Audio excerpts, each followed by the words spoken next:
maka semakin banyak pula rahmat Allah berikan kepadanya. Maka carilah rahmat itu, carilah kasih rahmat Allah Subhanahu wa taala dengan cara terus-menerus mendekatkan diri kepadanya tanpa mengenal waktu, tanpa mengenal lelah sampai datang ajal menjemput. Kata penulis, Allah Subhanahu wa taala berfirman, "Wa hadza kitabun", sesungguhnya ini adalah kitab anzalnahu mubarakun, yang kami turunkan sebagai kitab yang penuh dengan keberkahan. Fattabi'uhu, maka ikutilah. Ayat ini menceritakan bahwa seorang hamba yang mengikuti, mengamalkan sebuah kitab yang Allah turunkan kepada mereka, maka semakin besar pula mereka akan mendapatkan rahmat dari Allah. Karena yang dikatakan pada penutup ayat, wattaqu la'allakum turhamun, dan bertakwalah kalian agar supaya kalian dirahmati oleh Allah. Dan juga Allah mengatakan, wa aqimus salata wa atuz zakah, dan kerjakanlah salat, tegakkanlah salat, dan tunaikanlah zakat, dan terus-menerus kalian taat kepada Rasul agar supaya kalian dirahmati. Jadi seorang yang senantiasa taat kepada Allah dan Rasulnya, maka tentunya ini adalah orang-orang yang senantiasa akan mendapatkan rahmat dari Allah. Kemudian dikatakan, qala ta'ala, inna rahmatallahi qaribun, sebenarnya rahmat Allah Subhanahu wa taala itu sangatlah dekat kepada orang-orang yang berbuat baik. Kemudian lebih lanjut beliau mengatakan, wallahu azza wa jalla arham bi'ibadihi minhum ba'dhum bi ba'dhin mahma 'ala qadru ar-rahmati wa tarahum bainahum. Sesungguhnya Allah azza wa jalla adalah, sesungguhnya Allah Subhanahu wa taala adalah zat yang paling mengasihi, yang paling merahmati hamba-hambanya daripada hamba itu sendiri kepada dirinya masing-masing. Iya. Jadi beliau penulis mengungkapkan sebuah sebuah perkara bagaimana luasnya akan rahmat Allah, sesayang-sayangnya manusia kepada dirinya sendiri, atau secinta-cintanya manusia kepada saudaranya, kepada anaknya, maka tentunya rahmat dan kasih sayang Allah itu jauh lebih dalam dan jauh lebih luas daripada rahmatnya manusia kepada dirinya sendiri. Kita itu tidak mau agar supaya kita itu terjerumus dalam keburukan. Kita tidak mau tubuh kita, jasad kita terkena sebuah penyakit. Kita tidak mau apabila kita mendapatkan sebuah musibah. Hal itu dikarenakan kita memang sayang terhadap diri kita sendiri. Dan sayangnya kita kepada diri sendiri itu sangat besar. Tapi ingat bahwasanya keluasan rahmat Allah kepada hamba-hambanya jauh lebih besar lagi daripada kasih sayang manusia kepada diri mereka sendiri. Masya Allah.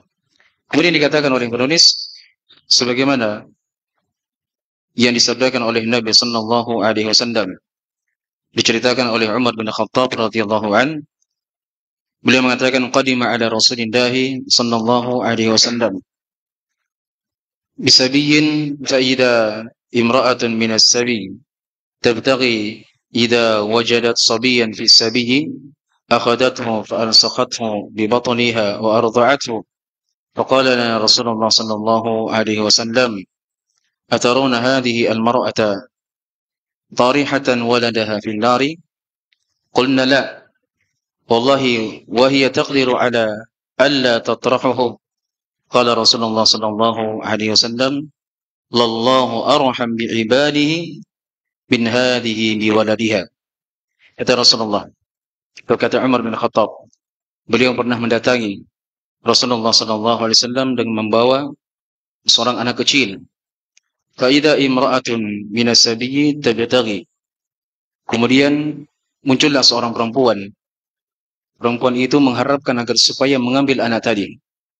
Umar bin Khattab datang kepada Nabi sallallahu alaihi wasallam dengan membawa seorang anak kecil Yang anak kecil itu masih butuh perawatan, masih butuh untuk disusui, masih butuh untuk diasuh. Suatu ketika datang seorang perempuan dan dia mengharapkan agar supaya anak itu diambil. Iya. Setelah diambil, maka langsung dipeluk anak itu dan langsung disusuinya. Maka Nabi pun sallallahu alaihi wasallam ketika melihat kejadian itu langsung mengatakan kepada para sahabat, "Atarawna hadhihi al-mar'ata tarihatan waladaha fin-nari?" Apakah kalian menyangka bahwasanya perempuan itu akan memasukkan anaknya ke dalam api? Jadi Nabi menggambarkan kepada para sahabat bagaimana tidak mungkinnya dan sangat-sangat mustahil ada seorang perempuan yang memiliki kasih sayang, yang kasih sayang itu sangat dalam kepada seorang anak. Saking sayangnya dia, kemudian perempuan itu dia susui anaknya, dia peluk, dia rawat, dia asuh.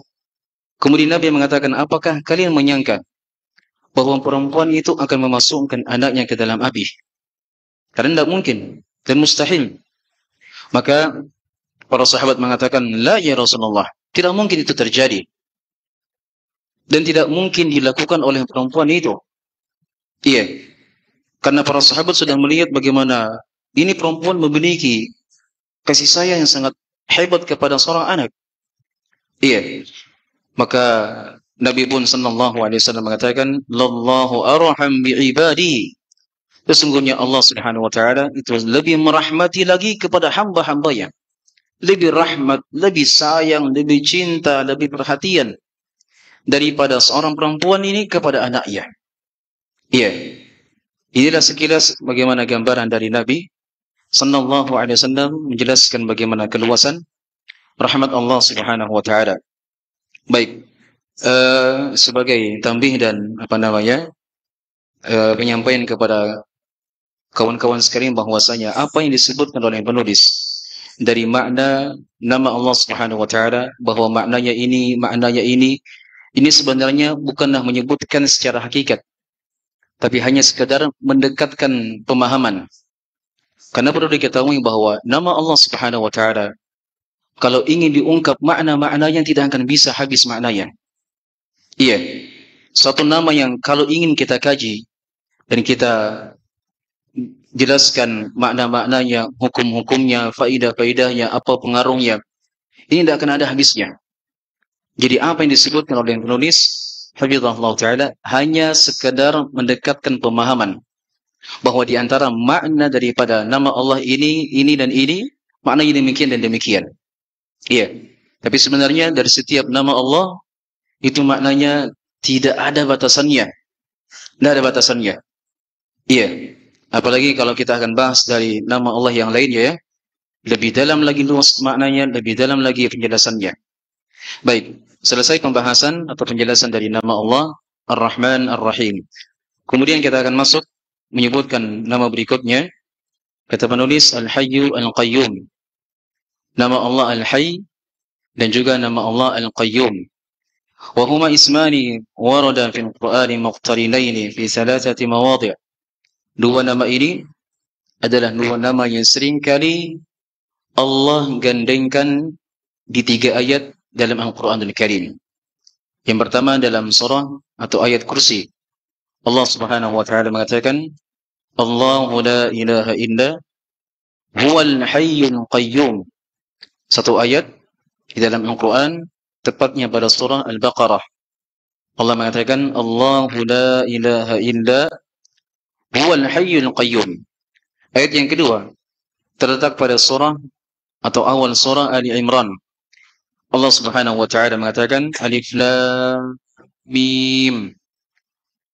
Dan Allahu la ilaha illa huwal hayyul qayyum. Ayat kedua, ayat yang ketiga terdapat pada surah Taha.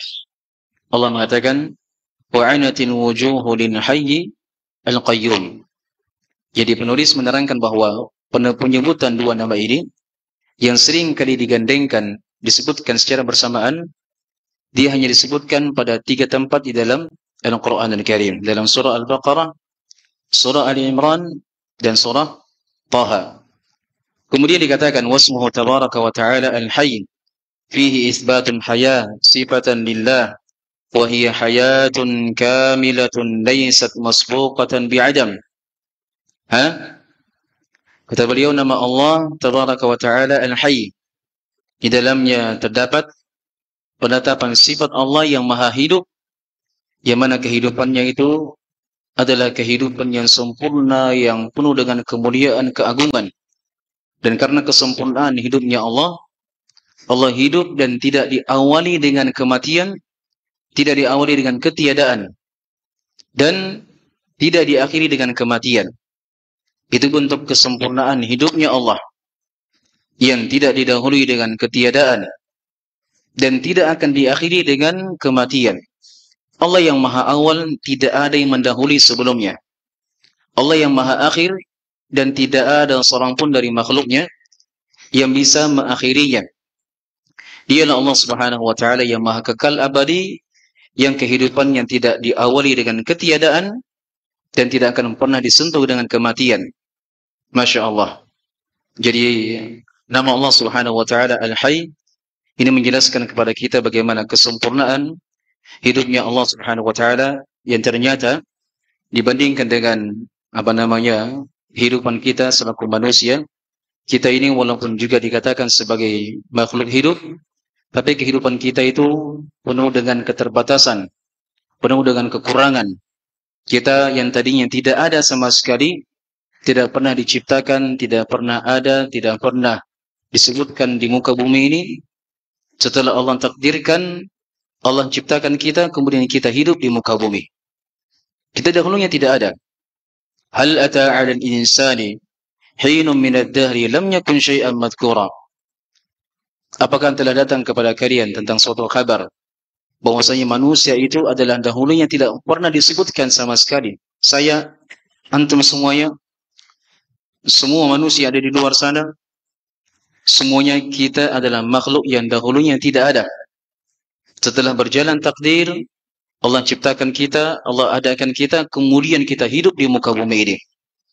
Namun ternyata kehidupan kita tidak akan lama. Kehidupan kita akan akan berakhir dengan berakhirnya kehidupan dunia. Atau sebelumnya kehidupan kita akan berakhir ketika ajal menjemput kepada setiap dari kita. Allah Subhanahu wa taala mengatakan, "Kullu man 'alaiha fan wa yabqa wajhu rabbika dzul jalali wal ikram."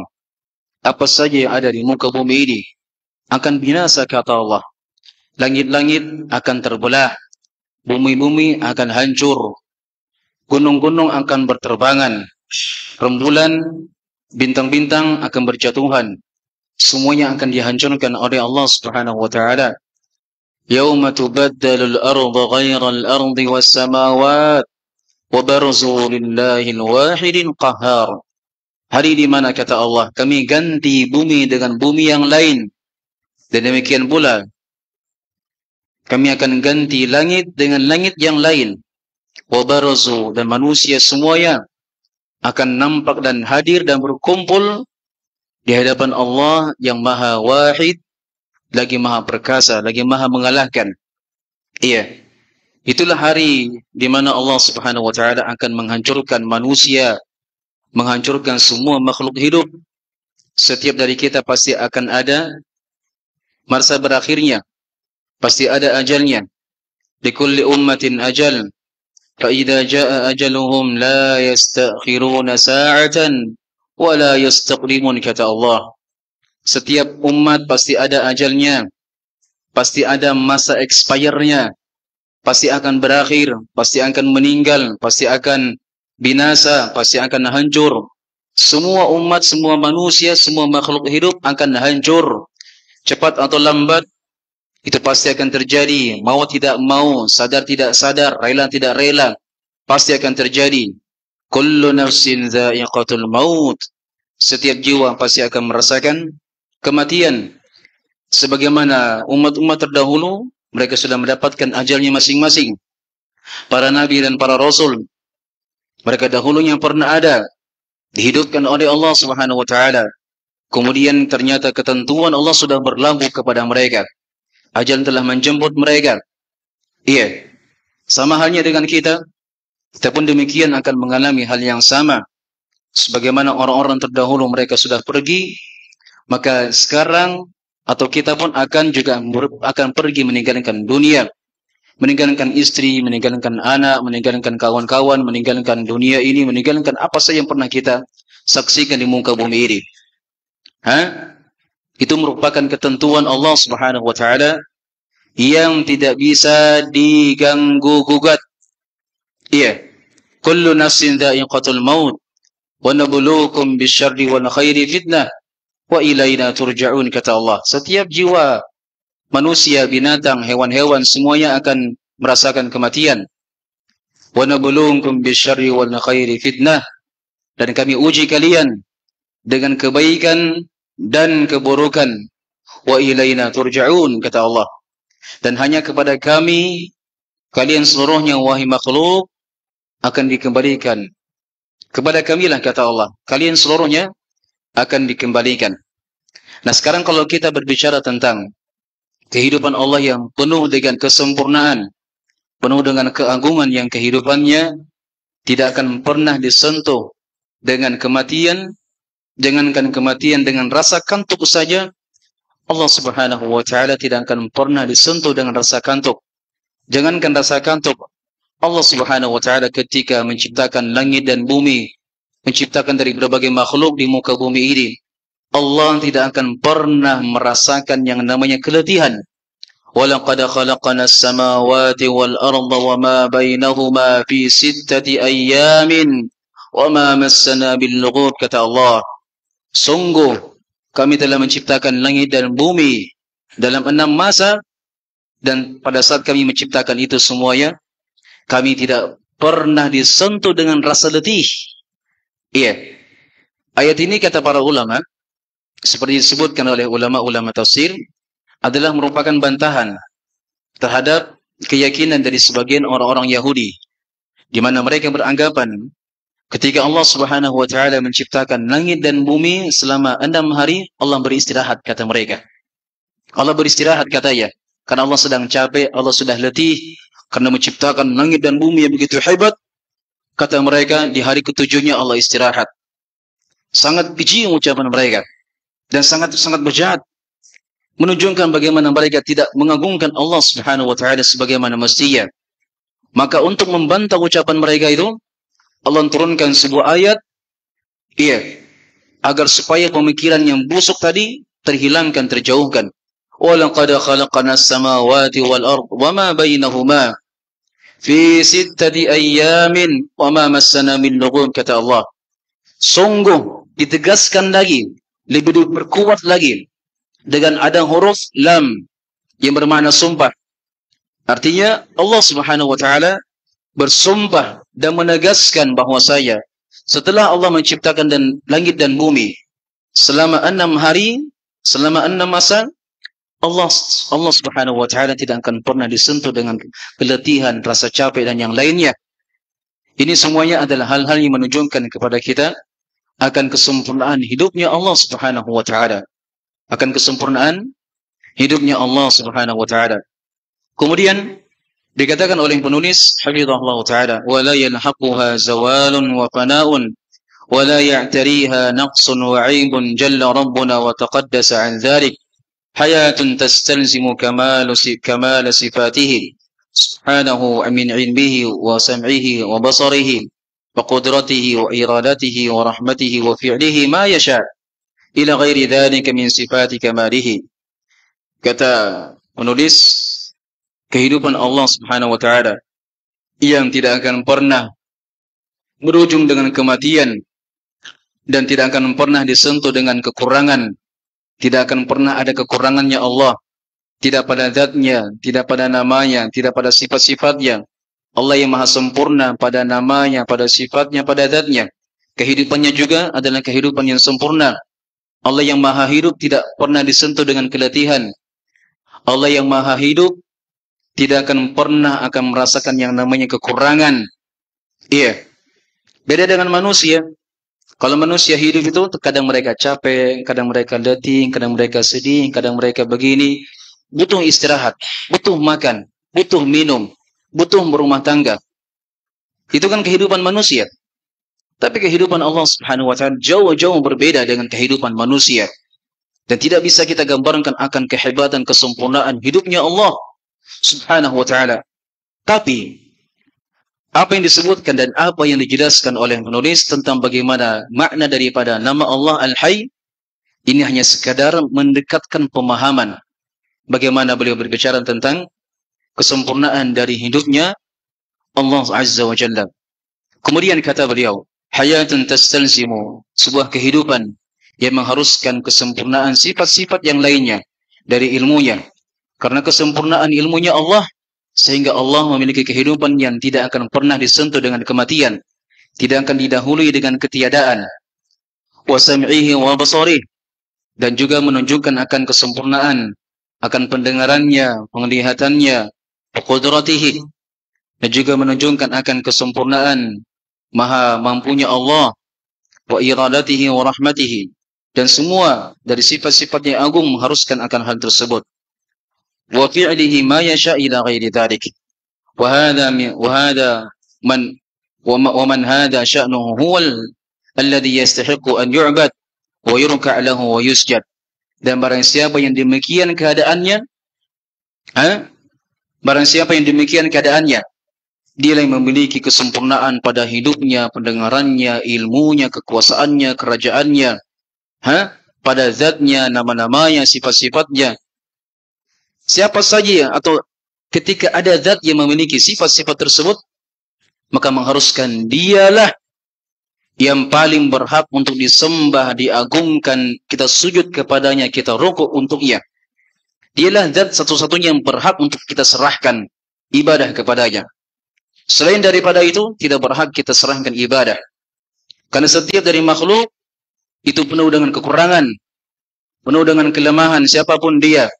Mau dia, mohon maaf ini, mau dia manusia yang berpangkat bintang 1, bintang 2, bintang 3, bintang 4, mau dia manusia yang mempunyai pangkat bar 1, bar 2, bar 3, bar 4, mau dia yang punya mobil mewah, hartanya melimpah, mau dimanapun harta, bagaimanapun hartanya, tetap dia manusia yang lemah di hadapan Allah Subhanahu wa taala. Ya ayyuhan nas antumul fuqara'u ila Allah. Allahu huwal ghaniyyul hamid, kata Allah. Wahai sekalian manusia, wahai sekalian manusia, Allah panggil seluruhnya, tidak ada pengecualian. Allah panggil semuanya. Antumul fuqara'u ila Allah. Sesungguhnya kalian itu semuanya adalah fakir, butuh, dan lemah di hadapan Allah Subhanahu wa taala. Kita semuanya lemah. Dan karena kelemahan kita, yang dimana kita semuanya diciptakan dari setetes air mani, pertemuan antara air laki-laki dan air perempuan, kita diciptakan dari air yang hina, dikeluarkan dari lubang yang hina, kemudian kita dilahirkan dalam keadaan tidak mengetahui apa-apa, tidak bisa melihat, tidak bisa berjalan, tidak bisa berbicara, tidak punya apapun, tidak berdaya sama sekali. Wallahu akhrajakum min butuni ummahatikum la ta'lamuna syai'a wa ja'ala lakumus sam'a wal absara wal afidah la'allakum tashkurun, kata Allah. Dialah Allah Subhanahu wa taala yang telah mengeluarkan kalian semuanya. Iya, yang telah mengeluarkan kalian semuanya dari perut ibu-ibu kalian. Tidak saya, tidak antum semuanya. Siapa yang mengeluarkan kita dari perut ibunya kita? Allah Subhanahu wa taala. Iya. Dalam kondisi bagaimana? La ta'lamuna syai'a. Dalam keadaan kita semuanya tidak tahu apa-apa. Tidak tahu apa membaca, bagaimana mendengar, kita tidak punya apa-apa. Tidak tahu apa-apa. Kemudian kata Allah, wa ja'ala lakumus sam'a wal absara wal afidah. Kami berikan kepada kalian pendengaran, penglihatan dan hati. Apa maksud dan tujuannya? La'allakum tashkurun. Satu ya Allah minta. Satu ya Allah minta. Apa itu? Agar supaya kita bersyukur akan dari setiap nikmat Allah Subhanahu wa taala. Cuma itu ya Allah minta. Dan diingkari itu nikmat. Jangan diingkari. Sudah diberikan motor, gunakan motor untuk bermajelis ilmu. Hah? Sudah diberikan mobil, gunakan itu mobil untuk membantu orang lain. Arahkan ke masjid, gunakan untuk ke masjid. Sudah diberikan rumah, gunakan rumah sebagai fasilitas dan sarana untuk beribadah kepada Allah. Maksimalkan ibadah di rumah. Jangan cuma jadikan rumah sebagai tempat singgahan, tempat berteduh, dan tempat istirahat. Jangan. Gunakan nikmat sebaik-baiknya. Punya pendengaran, gunakan pendengaran untuk mendengarkan yang baik. Mendengarkan Al-Quran, mendengarkan ayat-ayat Allah, mendengarkan ceramah, mendengarkan kajian. Allah berikan mata. Allah berikan mata. Gunakan mata itu untuk melihat dan berjalan menuju ke rumah Allah Subhanahu wa taala. Jangan sampai Allah kelak di kemudian hari akan bertanya kepada kita semuanya tentang nikmat yang Allah berikan kepada kita. Wahai fulan, engkau wahai fulan, sudah diberikan harta ini, sudah diberikan harta yang melimpah. Apa yang kamu gunakan nikmat itu? Apa yang kamu gunakan nikmat itu ya wahai hambaku? Dan hari itu kata Allah Subhanahu wa taala, bukan mulut yang berbicara, tapi yang berbicara pada hari itu adalah setiap dari anggota tubuh kita. Hari itu setiap dari mulut akan dibungkam oleh Allah Subhanahu wa taala. Al-yawma nakhtimu ala afwahihim wa tukallimuna aydihim wa tashhadu arjuluhum bima kanu yaksibun, kata Allah. Hari itu kata Allah, hari kiamat itu. Hari di mana Allah Subhanahu wa taala mengumpulkan semua makhluk hidup dari Adam sampai makhluk yang terakhir kali Allah ciptakan di muka bumi. Dikumpulkan semuanya dalam satu tempat yang sama. Allah mengatakan, hari itulah di mana kami akan bungkam semua mulut, tak bisa berbicara. Wa tukallimuna aydihim, dan hari itu setiap tangan akan berbicara kepada kami. Wa tashhadu arjuluhum, dan hari itu juga kata Allah, setiap dari kaki kita akan menjadi saksi di hadapan Allah dari setiap apa yang pernah mereka kerjakan. Dan juga pada hari itu yang berbicara bukanlah lisan, tapi yang berbicara adalah kulit-kulitnya kita. Wa qalu li juludihim lima syahidtum alaina qalu antaqana Allahu alladhi antaqa kulla syai' wa huwa khalaqakum awwala marratin wa ilayhi turja'un. Demikian kata Allah. Hari di mana kami menjadikan setiap kulit-kulit mereka berbicara. Maka manusia melihat anggota tubuhnya, kulitnya berbicara. Mereka pun langsung terheran-heran dan mengatakan, wa qalu li juludihim lima syahidtum alaina. Kalian kulit-kulit ini, apa kalian berbicara? Apa sebabnya? Kenapa kalian bisa berbicara ini? Heran dia, takjub dia. Tidak pernah berpikir sebelumnya. Kaget. Wahai kulit-kulit, kenapa kalian berbicara? Menjadi saksi atas kami. Wa qalu li juludihim lima syahidtum alaina. Dan mereka mengatakan kepada kulit-kulit mereka, kenapa kalian berbicara? Qalu antaqana Allahu alladhi antaqa kulla syai'. Kulit itu mengatakan, kulit yang berbicara, sesungguhnya Allah yang memberikan izin kepada kami untuk bisa berbicara. Jadi tidak ada alasan di hari kiamat. Kita tidak bisa mengungkapkan alasan. Karena pada hari kiamat yang berbicara bukan lisan. Maka tidak ada kesempatan untuk berdusta. Tidak ada alasan untuk mengelak. Tidak ada alasan dan tidak ada kesempatan untuk berhilah di hadapan Allah. Tidak ada. Karena yang berbicara adalah semua anggota tubuh kita. Iya. Dari tangan, dari kaki, dari kulit, semuanya akan bersaksi di hadapan Allah Subhanahu wa ta'ala. Itulah nikmat yang akan ditanya oleh Allah. Setiap nikmat akan ditanya. Iya. Mau yang kecil yang besar. Nikmat anak, nikmat istri akan ditanya oleh Allah. Wahai istri, kamu sudah saya berikan anak dan istri. Apakah kamu ajarkan mereka? Kamu arahkan dia untuk ke majelis ilmu ataukah tidak? Apakah kamu pernah ajarkan anakmu untuk mengaji? Apakah kamu pernah ajarkan istrimu untuk berbakti kepada suami? Hadir majelis ilmu, senantiasa baca Quran. Saya ditanya semuanya. La tazulu qadama 'abdin yaumal qiyamah hatta yus'al an arba'. Tidak akan bergeser kedua kaki seorang hamba. Tidak saya, tidak antum semuanya. Setiap dari kita tidak akan bergeser pada hari kiamat. Tidak akan Tidak akan bisa bergeser. Walaupun sejengkal. Iya. Karena pada hari itu yang berkuasa, yang bertindak adalah Allah subhanahu wa ta'ala. Tidak akan bergeser kedua kaki manusia. Sampai ditanya tentang 4 perkara. Alhamdulillah. Alhamdulillah. Nabi telah membocorkan pertanyaannya. Tinggal kita persiapkan jawabannya. Dan untuk menjawab pertanyaan ini, itu tidak bisa kita akal-akali. Tidak bisa kita main sokok menyokok. Tidak bisa. Jadi itu tergantung bagaimana kita di dunia ini. Itu semuanya akan kita jawab sesuai bagaimana kondisi kita di dunia. Kalau Anda berbuat baik, Anda bermujahadah, maka Anda akan bisa menjawab pertanyaan pada hari kiamat. Ketika Allah bertanya kepada kalian, wa an umrihi fi ma afna, dari umurnya di mana dihabiskan.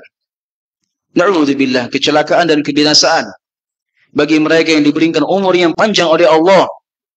Iya, diberikan umur panjang bagi Allah. Mohon maaf, ini bukan singgungan ini. Yang sudah beruban, yang sudah pincang-pincang, yang sudah berjalan dengan kursi roda, yang wajahnya sudah mulai berkeriput. Itu artinya Allah subhanahu wa ta'ala telah panjangkan umurnya, maka siapkan jawabannya. Iya. Maka celaka dan celaka bagi mereka telah dipanjangkan umurnya, namun ternyata umurnya itu dihabiskan dengan dosa, dengan kemaksiatan, meninggalkan salat berjamaah, durhaka sama orang tua, mengambil harta yang haram, perbuatan zina, perbuatan riba. Celaka orang seperti ini. Sungguh sangat celaka. Dan berbahagialah bagi siapa saja menghabiskan masa mudanya, menghabiskan kehidupannya dengan ketaatan, dengan ibadah kepada Rabbul Alamin, Rabbul Izzati wal Jalal. Iya. Yang kedua, wa an syababihi fi ma'ablah. Dan dari masa mudanya. Saya semuanya, atau saya dan antum, adalah manusia adalah yang pernah merasakan masa muda. Karena masa muda itu seperti disebutkan oleh para ulama, adalah mereka yang berusia 15 tahun sampai 40 tahun. Nah, siapa yang merasa itu? Yang merasa umurnya antara itu 15 sampai 40 tahun, berarti Anda masih muda. Iya, masih muda, masih bisa untuk menikah. Tentunya yang belum nikah. Iya, jangan yang sudah nikah lagi. Iya, silahkan, itu urusan Anda kalau mau menikah lagi. Iya. Masih muda. Nah, sekarang masa muda itu di mana kita habiskan? Maka tangisi itu. Tangisi dari masa muda yang pernah kita habiskan dengan pacaran, perzinahan, dengan dengan perbuatan dosa yang sangat-sangat menjijikkan. Na'udzubillah. Iya. Di mana masa muda kita habiskan? Allah jemaah sekalian, tidak ada yang bisa kita berbuat kecuali menangisi dari setiap dosa-dosa kita. Luangkan waktu. Sempatkan waktu. Bikin sebuah waktu, berikan sebuah jadwal. Di malam hari, di subuh hari, sebelum azan berkumandang, untuk bermunajat. Merenungi dari setiap dosa yang pernah kita kerjakan. Ya Allah, banyak sekali dosaku, ya Allah. Ampuni saya, rahmati saya, ya Allah. Jangan setiap hari kita itu berdua-duaan dengan Facebook, dengan YouTube, dengan Instagram. Dan saya tidak mengharamkan ya. Saya tidak mengharamkan, tapi luangkan waktu sejenak. Luangkan waktu sejenak. Setelah jam 4 bangun. Nasihat kepada semuanya ya. Nasihat kepada saya pribadi dan kepada semuanya. Jam 4 sudah bangun semuanya. Sudah bangun. Apa yang dibikin? Dengan update status di situ. Iya, alhamdulillah sudah bangun jam 4. Jangan. Biar Allah yang tahu di situ. Matikan lampu. Rasakan kegelapan malam. Dan pikirkan bagaimana kegelapan di alam kubur. Masa antum pikirkan, oh ini gelap sekali ya, Masya Allah. Beginilah yang akan saya hadapi nanti, kegelapan di alam kubur. Itu baru kegelapan di dalam kamar. Kita tidak bisa berbuat apa-apa di situ. Tidak bisa lari kemana-mana. Bangun jam 4, matikan lampu, kemudian kerjakan salat witir, langsung berdoa, istighfar sebanyak-banyaknya. Ya Allah, bagaimana nasibku di hari esok? Bagaimana nasibnya anak-anakku, istri-istriku, bagaimana semuanya, bagaimana orang tuaku, ya Allah. Pikirkan itu, jangan selalu kita pikirkan tentang nasib bagaimana besok, apakah bisa makan atau akan tidak? Nanti itu. Nanti pikirkan nasib ini. Di alam kubur bagaimana kita ini? Apakah bisa menjawab pertanyaan atau akan tidak? Di alam kubur kita ini, apakah termasuk dari orang-orang yang bisa mendapatkan nikmat ataukah mendapatkan adab? Na'udzubillah. Iya. Itu baru alam kubur. Pikirkan lagi di padang mahsyar. Apakah kita termasuk orang-orang yang mendapatkan rahmat, pertolongan, kemudahan dari Allah ataukah tidak? Iya. Pikirkan semuanya itu. Karena dunia ini sebentar. Sebentar aja tuh. Mau berapa lama kita di dunia ini? Tidak pernah ambil pelajaran dari orang-orang yang pernah bersama kita. Mana mereka semuanya? Sekarang tinggal namanya. Iya. Dan itu pun akan terjadi pada kita semuanya. Sebagaimana ucapan dari Umar bin Khattab radhiyallahu anhu, beliau mengatakan, "Wa kullu yawmin yuqalu fihi mata fulan, wa la budda min yawmin yuqalu fihi mata Umar." Kata Umar radhiyallahu anhu, setiap harinya saya mendengarkan dikumandangkan, disebutkan bahwasanya si fulan telah meninggal. Itu yang kita rasakan. Itu yang dirasakan oleh Umar bin Khattab radhiyallahu anhu. Itu yang beliau saksikan. Kullu yawmin yuqalu fihi mata fulan. Setiap harinya kami dengarkan, kami saksikan bahwasanya si fulan telah meninggal. Nabi sallallahu alaihi wasallam telah meninggal.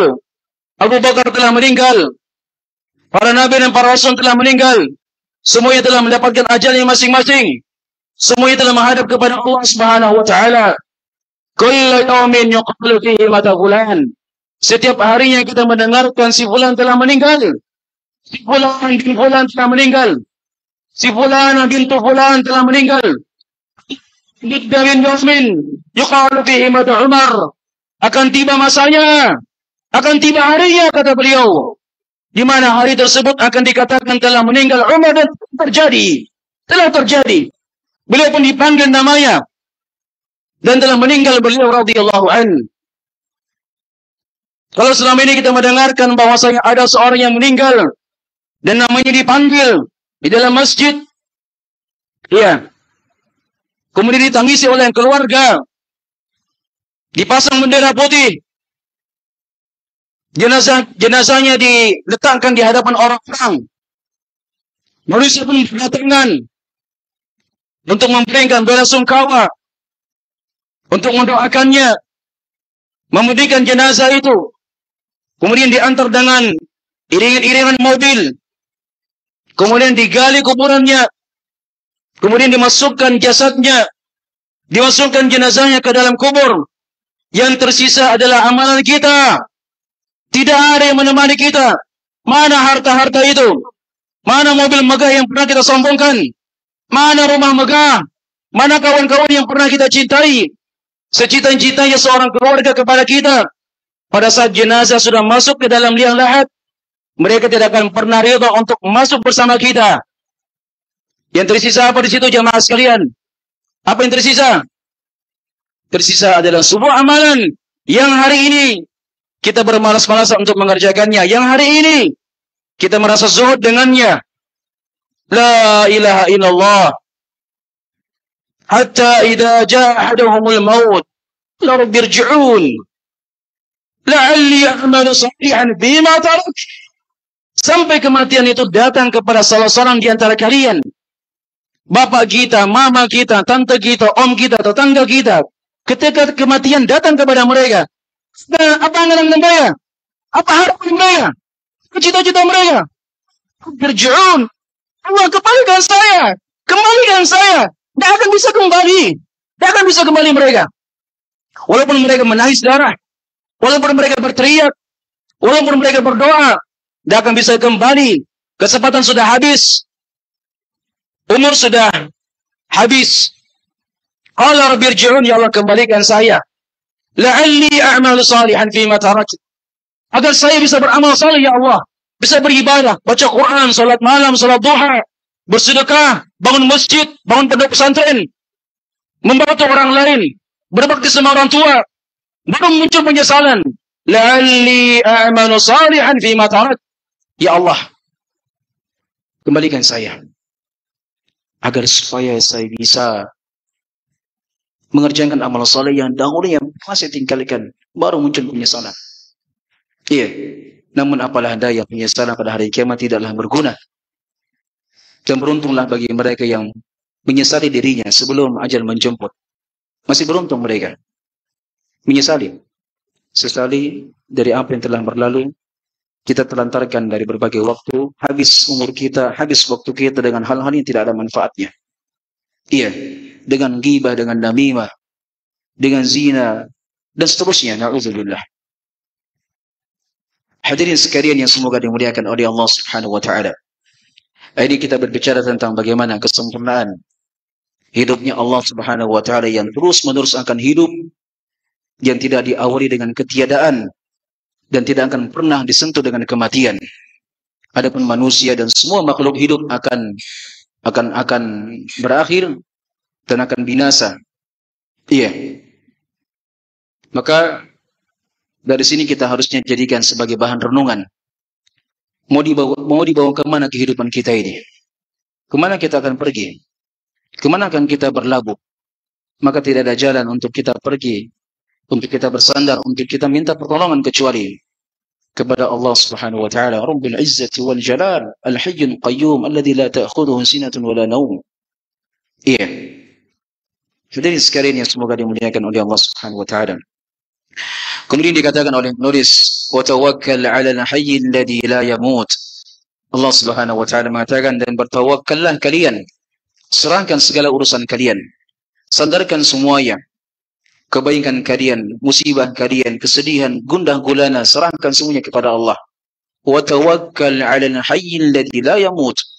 Dan bertawakkallah kalian kepada Allah, zat yang maha hidup dan tidak akan pernah mati, kata Allah. Kemudian wa ammal hayyul ladzi la yamut, ammal mayyit alladzi huwa laysa bi hayyin aw al jamad alladzi laysa bihi hayatun asla, فكل هؤلاء لا يستحقون من العبادة شيئا، إذ المستحق لها هو الله الحي الذي لا يموت. Dialah Allah yang maha hidup yang tidak akan pernah mati. Adapun yang mati, iya, maka mereka sama sekali tidak akan pernah hidup kembali. Awil jamaat, adapun dari benda-benda mati, mereka yang semuanya itu yang tidak memiliki kehidupan sama sekali.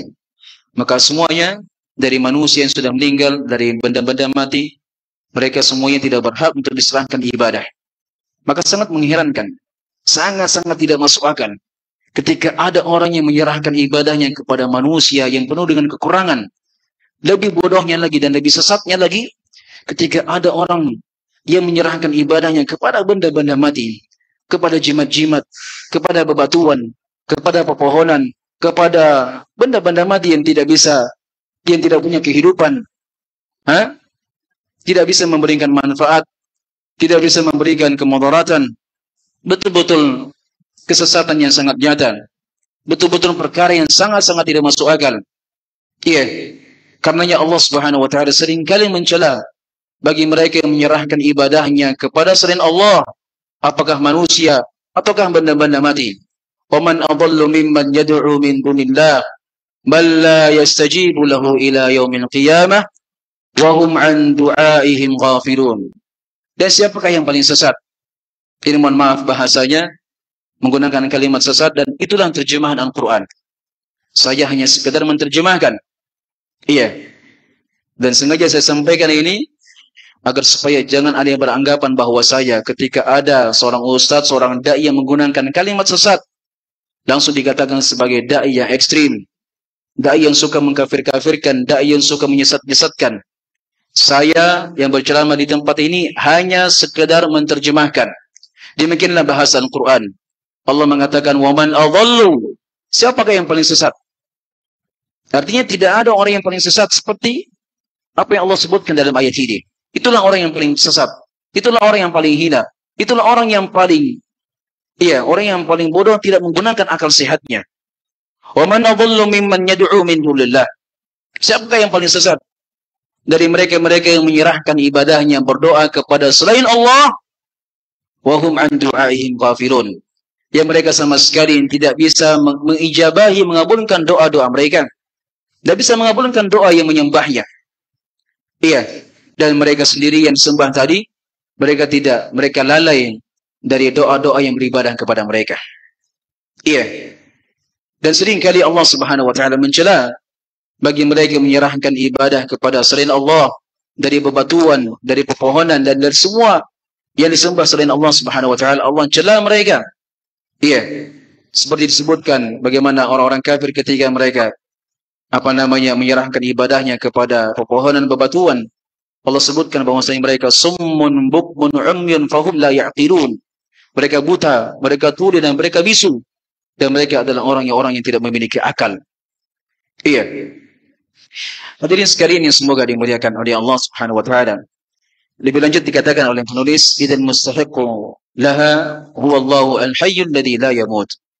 Maka yang paling berhak untuk diibadahi adalah Allah Subhanahu wa taala yang maha hidup dan tidak akan pernah disentuh dengan kematian. Iya. Kemudian beliau mengatakan, qala Allah ta'ala huwal hayyu la ilaha illa hu fad'uuhu mukhlishina lahu ad-din alhamdulillahi rabbil alamin. وقد كان من دعائه صلى الله عليه وسلم اللهم لك أسلمت وبك آمنت وعليك وتوكلت وإليك أنبت وبك خاصمت اللهم إني أعوذ بعزتك لا إله إلا أنت ضلني أنت الحي الذي لا يموت والجن والإنس يموتون واسمه تبارك وتعالى القيوم. Sekarang boleh sebutkan tentang makna Al-Qayyum. Ya sudah kita jelaskan tadi bahwasanya nama Allah Al-Hayyul Qayyum adalah dua nama yang sering kali digandengkan. Di berapa tempat tadi? Hah? 3 tempat. Yang pertama apa? Hah? Al-Baqarah, tepatnya pada ayat? Hah? Ayat? Semuanya. Ayat apa?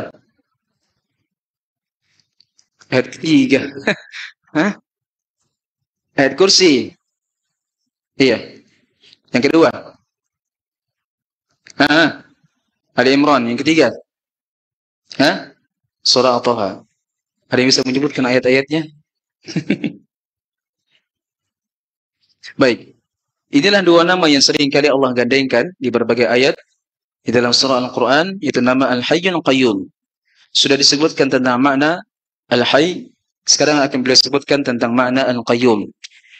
Wasmuhu tabaraka wa ta'ala Al-Qayyum fi isbatul qayyumiyyah sifatan lillahi wa hiya kaunuhu subhanahu wa ta'ala qa'iman bi nafsihi muqiman li khalqihi wa huwa ismun dalun ala amrayn. Al-awwalu kamalu ghina ar-rabb subhanahu wa ta'ala wa huwa al-qa'imu bi nafsihi al-ghaniyyu an khalqihi. Qala ta'ala ya ayyuhan nas antumul fuqara'u ila Allah wallahu huwal ghaniyyul hamid. Nama Allah tabaraka wa ta'ala Al-Qayyum yang di dalamnya terdapat penetapan sifat Al-Qayyumiyah yang hidup sendiri dan menegakkan dari makhluk-makhluknya. Hidup berdiri sendiri dan dialah yang menegakkan dari seluruh makhluk-makhluknya. Jadi secara umum bahwa dari nama Allah Al-Qayyum terdapat padanya dua makna. Makna yang pertama, qa'iman bi nafsihi, yang dia tegak dengan sendirinya. Tidak ada bapaknya, tidak ada ibunya, tidak ada sebelumnya. Allah yang maha pertama yang dia tegak dengan sendirinya. Tidak ada sesuatu apapun yang bisa membantu Allah Subhanahu wa taala atau membantu menghidupkan dan seterusnya. Tidak ada. Bahkan Allah berdiri dengan sendirinya. Dialah yang maha pertama, yang maha awal, dan dialah yang maha akhir. Iya. Yang kedua, dia pun juga muqiman li khalqihi, yang menegakkan, yang mengatur, yang mengurus semua makhluk-makhluknya. Itulah makna daripada nama Allah Al-Qayyum. Kemudian kata beliau, fa huwa ismun dalun ala amrayn. Maka dia adalah nama yang menunjukkan akan dua faedah yang lainnya. Faedah yang pertama, kamalu ghina Rabb subhanahu wa ta'ala, menunjukkan akan kesempurnaan, kekuasaan dan kekayaan Allah Subhanahu wa taala. Bahwasanya Allah yang maha kaya, dan karena maha kayanya Allah sehingga Allah tidak butuh kepada sesuatu apapun untuk menegakkannya, untuk membantunya. Allah tidak butuh kepada siapapun. Iya, bahkan sekalipun ketika Allah menciptakan arsy, itu bukan artinya Allah butuh kepada arsy. Tidak. Allah menciptakan arsy penuh dengan hikmah. Dan hikmahnya itu terkadang kita mengetahuinya dan terkadang kita mengetahuinya. Yang intinya Allah Subhanahu wa taala ketika menciptakan dari makhluk-makhluknya, bukan artinya Allah butuh kepada makhluk tersebut. Tidak arsy atau tidak makhluk-makhluk yang lainnya. Sebagai bentuk bantahan kepada sebagian orang yang berpemahaman bahwasanya Allah, ini sebagian pemahamannya tersebar dan saya pernah dengarkan juga.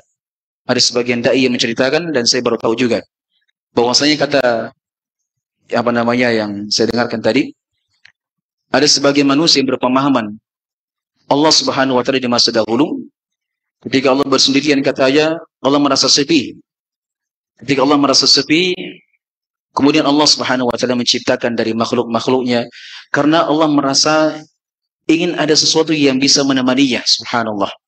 Ini bentuk kekufuran dan ucapannya sangat-sangat menjijikkan ini. Menjijikkan. Iya. Seakan-akan dia menganggap bahwasanya Allah sama dengan makhluk yang ketika bersendiri butuh kawan, butuh teman yang bisa menghibur, yang bisa menemaninya, yang bisa bisa membantunya. Jangan samakan Allah dengan makhluk. Kalau makhluk memang demikian keadaannya. Ketika dia bersendiri, maka dia pasti akan bersedih. Dia akan galau, dia akan risau, dia akan butuh teman, butuh kawan, agar supaya ada yang menemaninya, ada teman curhatnya. Itu sifatnya manusia. Tapi sekali-kali jangan kalian samakan Allah dengan makhluk. Allah ketika bersendiri, itu artinya Allah tidak butuh kepada makhluknya. Allah maha kaya, maha bersendiri. Dia tidak butuh kepada istri, tidak butuh kepada bapak, tidak butuh kepada ayah dan ibu. Iya. Dan ketika Allah menciptakan makhluk-makhluknya, bukan artinya Allah butuh kepada mereka. Bahkan Allah menciptakan makhluknya dengan hikmah yang sangat agung. Dengan hikmah yang sangat agung. Tahukah kita hikmahnya ataukah tidak? Dan bukan urusan kita untuk mencari tahu hikmah. Kenapa Allah menciptakan ini, menciptakan ini. Bukan urusan kita. Sekalipun Allah menciptakan arsy, jangan pernah menanyakan tentang hikmahnya. Apa hikmahnya Allah ciptakan arsy? Jangan tanyakan. Iya. Sebab hal tersebut tidak pernah ditanyakan oleh para sahabat. Para sahabat tidak pernah mengatakan, ya Rasulullah, kenapa Allah menciptakan arsy? Kenapa Allah menciptakan langit dan bumi? Para sahabat tidak pernah menanyakan demikian. Maka barang siapa ada yang mempertanyakan hal demikian, maka dia telah lancang. Iya. Telah mendatangkan sebuah pertanyaan yang tidak pernah ditanyakan oleh para sahabat kepada Rasulullah sallallahu alaihi wasallam. Jangan pernah tanyakan, kenapa salat ini 4 rakaat? Kenapa salat duhur 4 rakaat? Kenapa salat maghrib 3 rakaat? Kenapa manusia berjalan dengan kaki, bernapas dengan hidung, makan nasi? Jangan pernah tanyakan itu semuanya. Sebab tidak ada urusan kita. Urusan kita, kewajiban kita adalah beribadah, berbuat kebaikan. Itulah urusan kita. Itulah kewajiban kita. Itulah pekerjaan kita. Sebagaimana Allah mengatakan, وَمَا خَلَقْتُ الْجِنَّ وَالْإِنسَ إِلَّا لِيَعْبُدُونَ. Tidaklah aku menciptakan jin dan manusia kecuali untuk apa? Untuk beribadah kepadaku, kata Allah. Itu urusan kita. Itu pekerjaan kita. Itu kewajiban kita. Jangan pernah masuk dalam sebuah urusan yang bukan urusannya kita. Iya. Di antaranya apa? Mempertanyakan sebuah hikmah tentang ketika Allah menciptakan makhluk-makhluknya. Jangan pernah tanyakan. Sama hanya dengan sifat-sifat Allah. Jangan pernah tanyakan tentang bagaimananya, tentang bagaimana bentuknya, kenapa demikian dan kenapa begitu. Jangan pernah tanyakan. Allah punya tangan, bagaimana tangannya? Jangan tanyakan bagaimananya. Allah turun ke langit dunia, jangan pernah tanyakan bagaimananya. Imani saja sebagaimana mestinya. Sebagaimana mestinya. Sebagaimana berkata Sufyan bin Uyainah rahimahullah ta'ala, amirruha kama ja'at bila kaif. Imani sifat-sifat tersebut tanpa membagaimanakan. Imani ketika disebutkan tentang tangan, tetapkan sebagaimana mestinya. Jangan disamakan dengan tangan makhluknya. Jangan dibagaimanakan, jangan dihayalkan. Ketika Allah mengkabarkan tentang wajah, maka tetapkan sebagaimana mestinya. Jangan disamakan dengan wajah makhluk. Jangan diserupakan. Jangan dihayalkan. Tapi imani. Wajib bagi kalian untuk mengimaninya. Bukan untuk mempertentangkannya. Dan seperti keadaan dari tokoh-tokoh yang tersebar di media sosial zaman sekarang, yang punya gelar LC dan MA, yang sering kali mereka ketika disebutkan tentang ayat sifat, mereka menafikannya. Oh, kalau kita Kalau kita menetapkan Allah punya wajah, berarti kita samakan Allah dengan anggrek berat katanya. Ini kekufuran. Dan saya katakan kepada dai yang mengucapkan dengan ucapan demikian, segera bertobat dari Allah. Segera bertobat kepada Allah Subhanahu wa taala. Segera bertobat. Itu ucapan kekufuran. Ucapan yang sangat menjijikkan. Allah disamakan dengan anggrek berat, dengan kartun. Demikiankah seorang muslim yang mengaku beriman kepada Allah, cinta kepada-Nya, mengaku sebagai hamba Allah Subhanahu wa taala, dan demikian keadaannya kepada para sahabat ketika turun kepada mereka berbagai ayat tentang ayat sifat, disebutkan tentang wajah, tentang tangan, tentang kaki, tentang mereka hanya menetapkan saja tanpa membagaimanakan, tanpa mempertanyakan, tanpa menanyakan alasannya. Tidak ada para sahabat demikian. Ketika turun ayat, mereka langsung mengatakan sami'na wa ata'na wa amanna bihi. Kami dengar dan kami taat dan kami beriman ya Rasulullah. Itu sikap seorang muslim terhadap sifat-sifat Allah Subhanahu wa taala.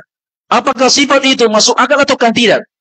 Itu bukan urusan kita. Urusan kita adalah mengimani sebagaimana mestinya. Allah turun ke langit dunia, tetapkan saja, imani saja. Jangan dikatakan Allah turun ini bagaimana ya? Kalau Allah turun ke langit dunia di Indonesia, berarti arsy-Nya kosong. Allah turun ke Indonesia di jam sekian. Berarti di Amerika Allah naik lagi. Subhanallah. Kelancangan ini.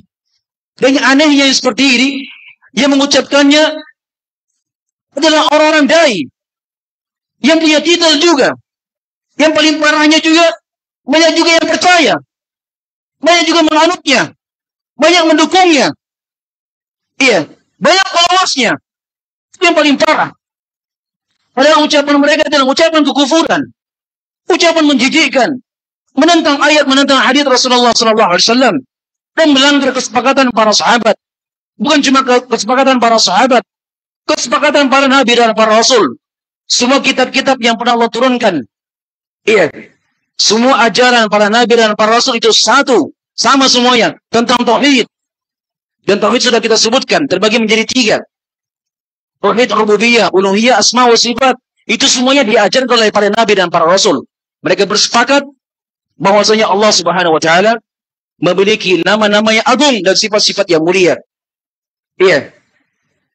Tapi subhanallah, ada manusia zaman sekarang mengaku sebagai umat Rasulullah sallallahu alaihi wasallam, namun ternyata mereka adalah orang yang paling jauh dari ajaran Rasulullah. Menafikan sifat-sifat, menentang ayat-ayat, membagaimanakan sifat Allah, menyamakan sifat Allah dengan sifat-sifat makhluknya. Ya? Allah Subhanahu wa taala ketika menciptakan dari makhluk-makhluknya, bukan artinya Allah butuh kepada mereka. Kalau Rabbi sekali-kali tidak. Iya. Tapi itu semua yang Allah ciptakan. Kenapa Allah ciptakan itu? Dengan sebuah hikmah yang kita semuanya tidak perlu mempertanyakan tentang hikmahnya. Tidak perlu dipertanyakan. Iya. Jangan ditanyakan lagi kenapa Allah itu menciptakan langit dan bumi selama 6 hari. Bukan urusan Anda. Iya. Sudah tetapkan ketika Allah mengkhabarkan وَلَقَدْ خَلَقَنَا السَّمَاوَاتِ وَالْأَرْضَ وَمَا بَيْنَهُمَا. Sesungguhnya kami telah menciptakan langit dan bumi dan apa saja yang ada di dalam keduanya selama 6 masa. Jangan tanyakan lagi kenapa 6 hari. Apakah Allah tidak mampu menciptakan langit dan bumi dalam sekejap? Jangan. Iya. Kenapa tidak boleh dipertanyakan? Kenapa tidak boleh dipertanyakan? Sengaja turun dulu suaranya, kan habis nih. Mau habis. Iya. Semuanya ini. Kenapa tidak boleh dipertanyakan? Yang di luar, segera masuk. Padatkan masjid. Jangan cuma sibuk situ. Sibuk minum-minum kopi sana. Jangan cuma sibuk bercanda sama teman-teman. Masuk sini. Raih keutamaan bermajelis ilmu. Yang dodong-dodong kopi ke temannya. Tahu kopi itu? Kasih kode. Iya. Yang tidak fokus segera fokus. Iya. Kenapa Allah Subhanahu wa taala melarang? Atau kenapa kita dilarang untuk mempertanyakan? Hah? Karena itu kekufuran. Karena hal tersebut tidak pernah dipertanyakan oleh para sahabat. Sudah selesai. Hah? Karena itu pertanyaan bid'ah. Karena itu pertanyaan bid'ah. Contoh sederhana ya. Bismillah, saya izin minum dulu.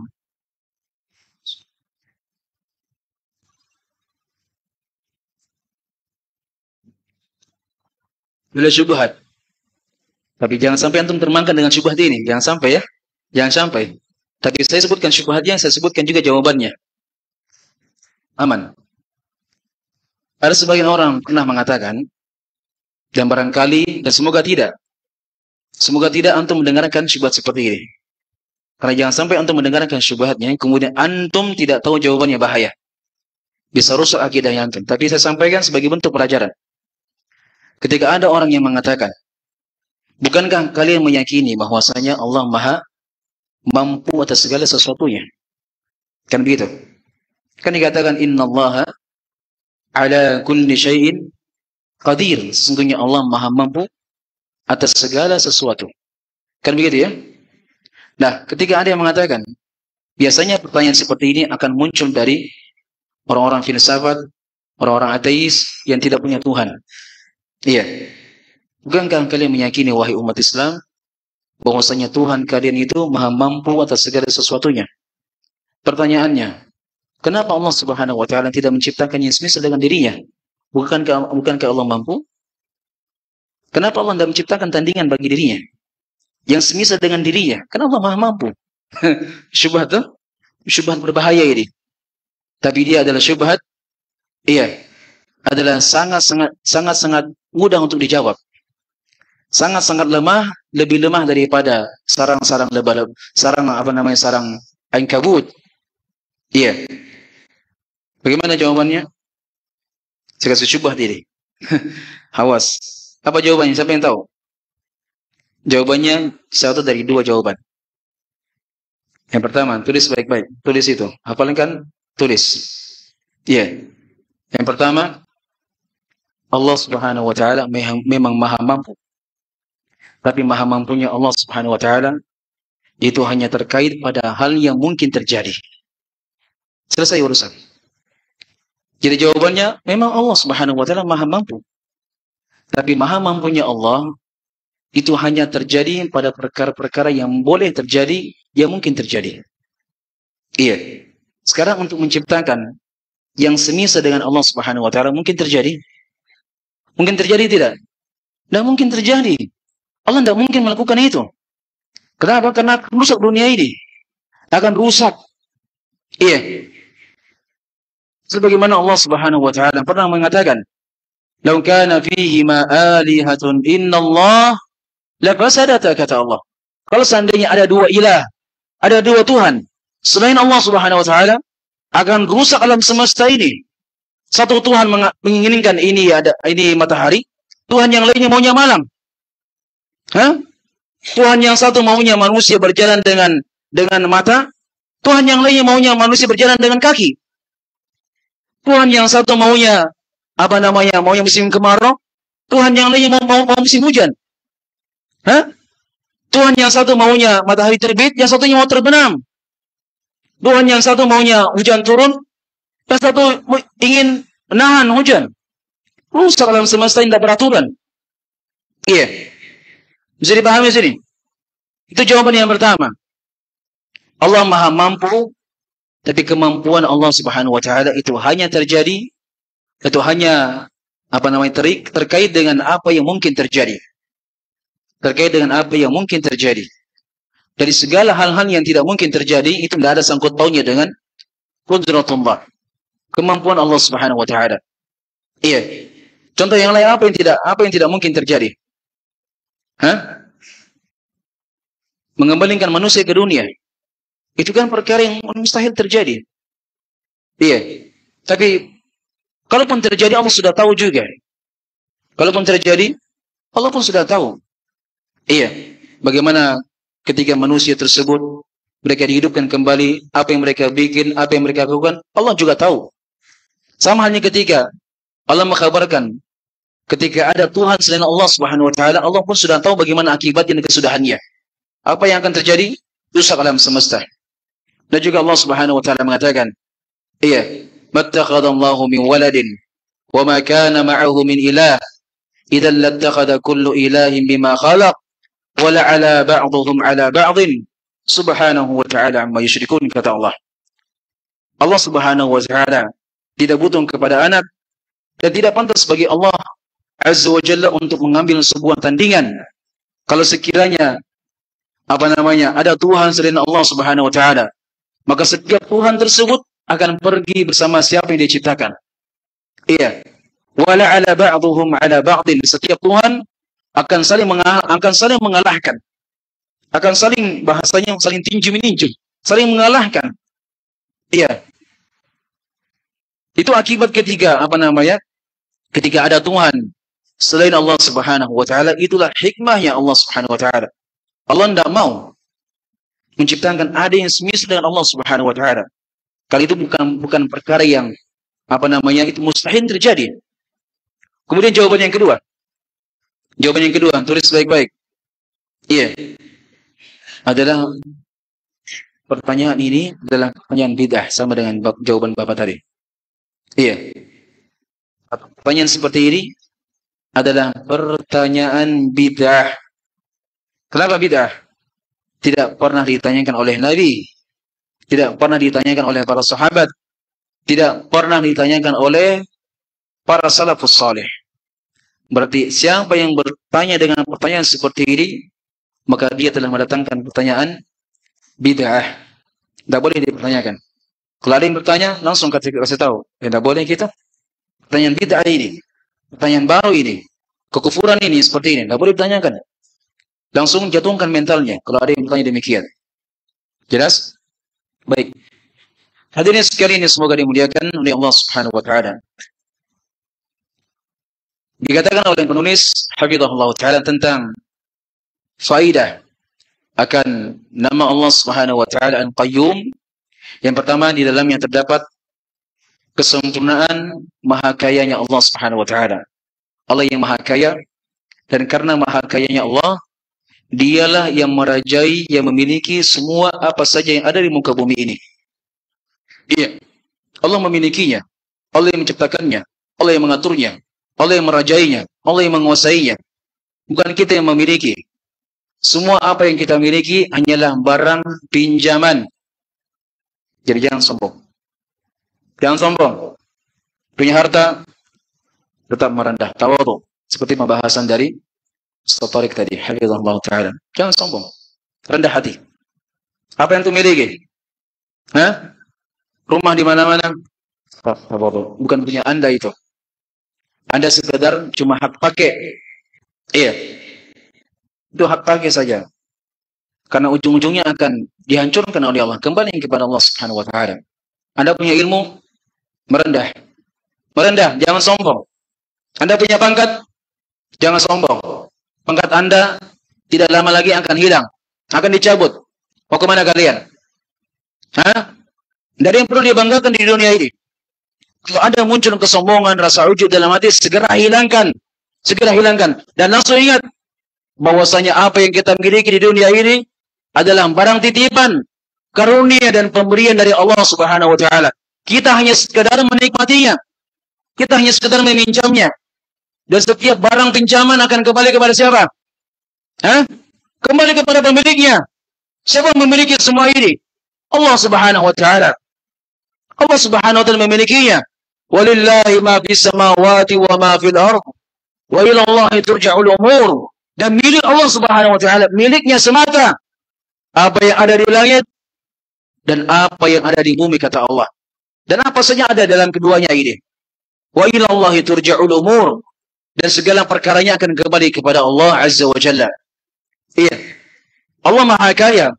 Sekalipun Anda punya ibadah yang sangat luar biasa, tetap merendah. Allah tidak butuh dengan ibadah kita. Ada yang sudah bangun masjid? Merendah. Tetap merendah. Tetap anggap bahwasanya kita belum apa-apa.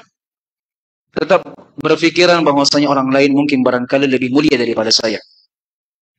Kadang ya bukan sendirian ya. Kadang kita sebagai manusia itu seringkali merasa ujub ketika sudah punya ibadah yang luar biasa, bangun masjid, pondok pesantren, dengan harta kita tersebar dakwah.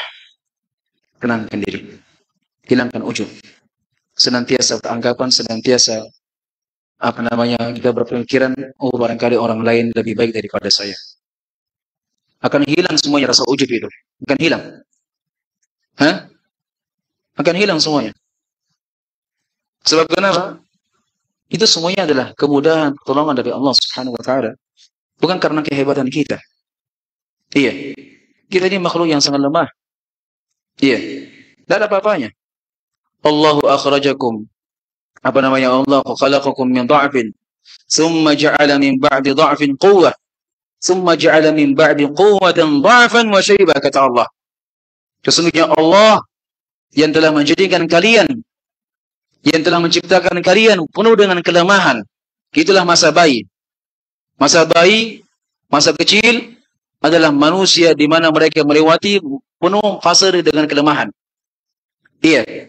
Summa ja'ala min ba'di dha'fin quwwah. Setelah mereka melewati masa lemahnya tadi, mereka akan memasuki fase berikutnya. Itu fase kekuatan. Itulah masa muda. Karena memang orang yang masih muda itu memiliki kekuatan, memiliki keperkasaan. Iya. Tapi ingat, setelah mereka melewati masa muda, akan kembali seperti semula. Summa ja'ala min ba'di quwwatin dha'fan wa shaybah.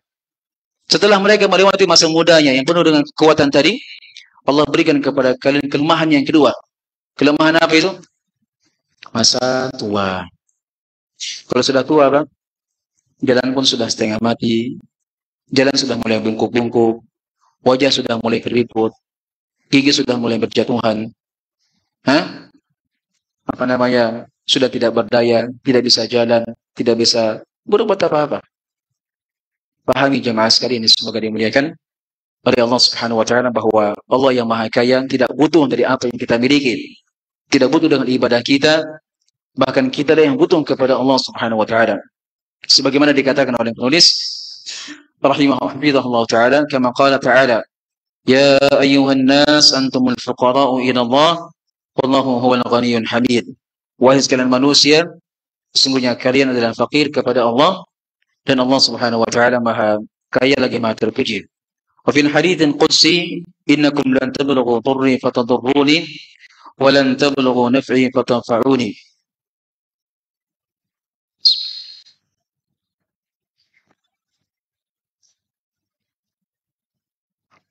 Wa ghinahu subhanahu wa ta'ala ala khalqihi ghinan dhatiyyun la yahtaju ilayhim fi syai'in ghaniyyun 'anhum min kulli wajhin. Maha kayanya Allah atas dari hamba-hambanya adalah kekayaan yang sifatnya zati. Allah tidak butuh kepada mereka sedikit pun. Ghaniyun 'anhum min kulli wajhin. Allah tidak butuh, Allah Maha Kaya dari setiap makhluk tersebut. Allah tidak butuh sama sekali. Asani yang kedua, faedah yang kedua dari nama Allah Al-Qayyum, kita bisa menyimpulkan kamal qudratihi wa tadbirihi لهذه المخلوقات فهو المقيم لها بقدرته سبحانه وجميع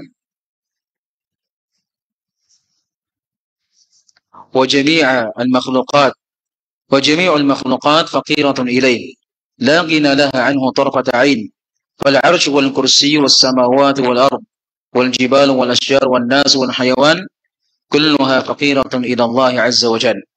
Maka setiap makhluk adalah fakir, butuh, miskin, senantiasa tidak berdaya, dan senantiasa butuh kepada Allah Subhanahu wa taala, dan tidak ada kepuasan bagi mereka, tidak ada tidak ada kecukupan bagi mereka kecuali untuk senantiasa butuh kepada Allah Subhanahu wa taala. Maka arsy, kursi, langit-langit dan bumi, gunung-gunung, pohon-pohon, manusia dan semua hewan-hewan adalah makhluk yang sangat fakir butuh kepada Allah Subhanahu wa taala. Sebagaimana Allah mengatakan, am aqaman huwa qa'imun ala kulli nafsin bima kasabat wa ja'alu lillahi syuraka'a qul sammuhum. Wa qala ta'ala, Innallaha yumsikus samawati wal arda an tazula wa la in zalata in amsakahuma min ahadin min ba'di innahu kana haliman ghafura. Wa qala ta'ala wa min ayatihi an taquma as-samaa'u wal ardu bi amrih wal ayatu fi hadzal ma'na katsira. Sebagaimana Allah Subhanahu wa taala mengatakan, Innallaha yumsikus samawati wal arda an tazula. Sesungguhnya Allah yang telah menahan langit dan bumi ini agar supaya tidak bertabrakan, agar supaya tidak hancur. Allah yang menahannya, Allah yang mengaturnya. Langit dan bumi agar supaya tidak bertabrakan, agar supaya tidak jatuh. Iya. Dan pada hari kiamat kelak, seperti yang disebutkan oleh Nabi sallallahu alaihi wasallam, bahwa semua makhluk hidup akan diletakkan dalam jari Allah Subhanahu wa taala. Innallaha yumsikus samawati wal ard. Iya. Wal ardina fi isbi', was samawati fi isbi', was syajar fi isbi', wan nas fi isbi', wal biharu fi isbi'. Sesungguhnya kata Rasulullah sallallahu alaihi wasallam, pada hari kiamat kelak Allah yang akan menggenggam semua ini. Sesungguhnya langit-langit akan digenggam dengan satu jari Allah. Kemudian semua manusia akan didatangkan dalam satu jari Allah. Semua hewan-hewan didatangkan dalam satu jari Allah. Semua makhluk hidup akan diletakkan dalam jari-jari Allah, jari-jari Allah Subhanahu wa taala. Menunjukkan kita semuanya adalah makhluk yang sangat-sangat kecil. Iya. Sangat-sangat kecil di hadapan Allah Azza wa Jalla. Jangankan kita, langit dan bumi yang begitu besar saja, pada hari kiamat Allah akan letakkan dalam jarinya. Iya. Dalam hadis ini juga terdapat sebuah faedah bahwasanya kita menetapkan bahwa Allah Subhanahu wa taala memiliki jari sesuai dengan kebesaran keagungannya. Yang jari itu tidak serupa dan tidak sama dengan jari makhluk-makhluknya. Maka jangan pernah bayangkan, jangan pernah bagaimanakan, jangan pernah khayalkan. Iya, tetap imani sebagaimana apa yang dikabarkan oleh Nabi sallallahu alaihi wasallam. Dan sekaligus dari hadis tersebut terdapat sebuah faedah bahwa kita semuanya adalah makhluk yang sangat kecil. Kita beserta langit dan bumi adalah makhluk yang sangat kecil, tidak berdaya di hadapan Allah Azza wa Jalla pada hari kiamat. Allah Subhanahu wa taala mengatakan, "Yauma natwis samaa'a ka tayyis sijilli lil kutub." Hari di mana Allah pada hari kiamat melipat langit seperti salah seorang di antara kalian melipat dari kertas-kertas tersebut. Dilipat langit. Masya Allah. Dan juga Allah Subhanahu wa taala mengatakan, "Wa ma qadarullaha haqqa qadarihi wal ardu jami'an qabdatuhu yawma as-samawati wal ard matwiyatun bi yaminih." Sungguhnya mereka manusia tidaklah mengagungkan Allah Subhanahu wa taala sebagaimana mestinya. Manusia tersebut bagaimanapun mereka mengklaim, menyatakan bahwasanya mereka sudah mengagungkan Allah, tapi sejatinya tidak. Sesungguhnya manusia itu belum mengagungkan Allah Subhanahu wa taala sebagaimana mestinya.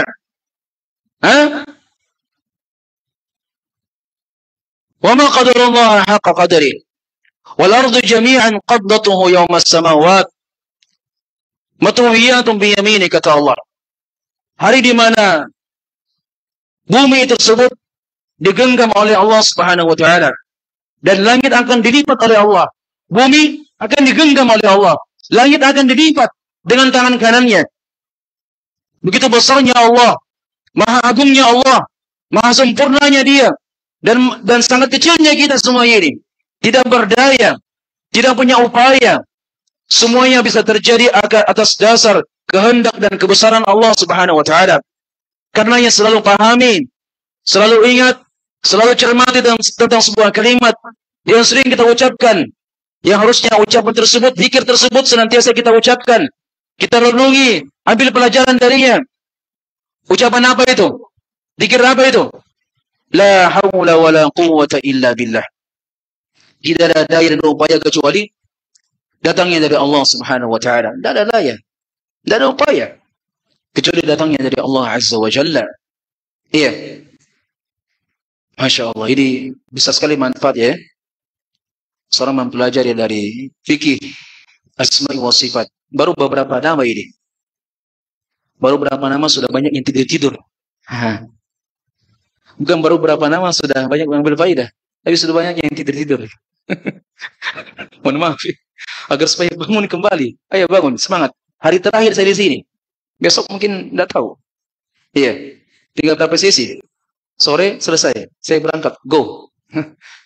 Iya. Jemaah sekalian yang semoga dimuliakan oleh Allah Subhanahu wa taala. Jadi beberapa faidah. Iya, satu faidah disebutkan oleh penulis, kemudian faidah berikutnya tentang nama Allah Al-Qayyum, kamal qudratihi wa tadbirihi li hadhihi al-makhluqat. Terdapat kesempurnaan akan sudah ini ya, sudah disebutkan tadi. Kemudian kata penulis, fa huwa subhanahu wa ta'ala al-mutasarrif fi jami'il makhluqati al-mudabbir li kulli al-kainat.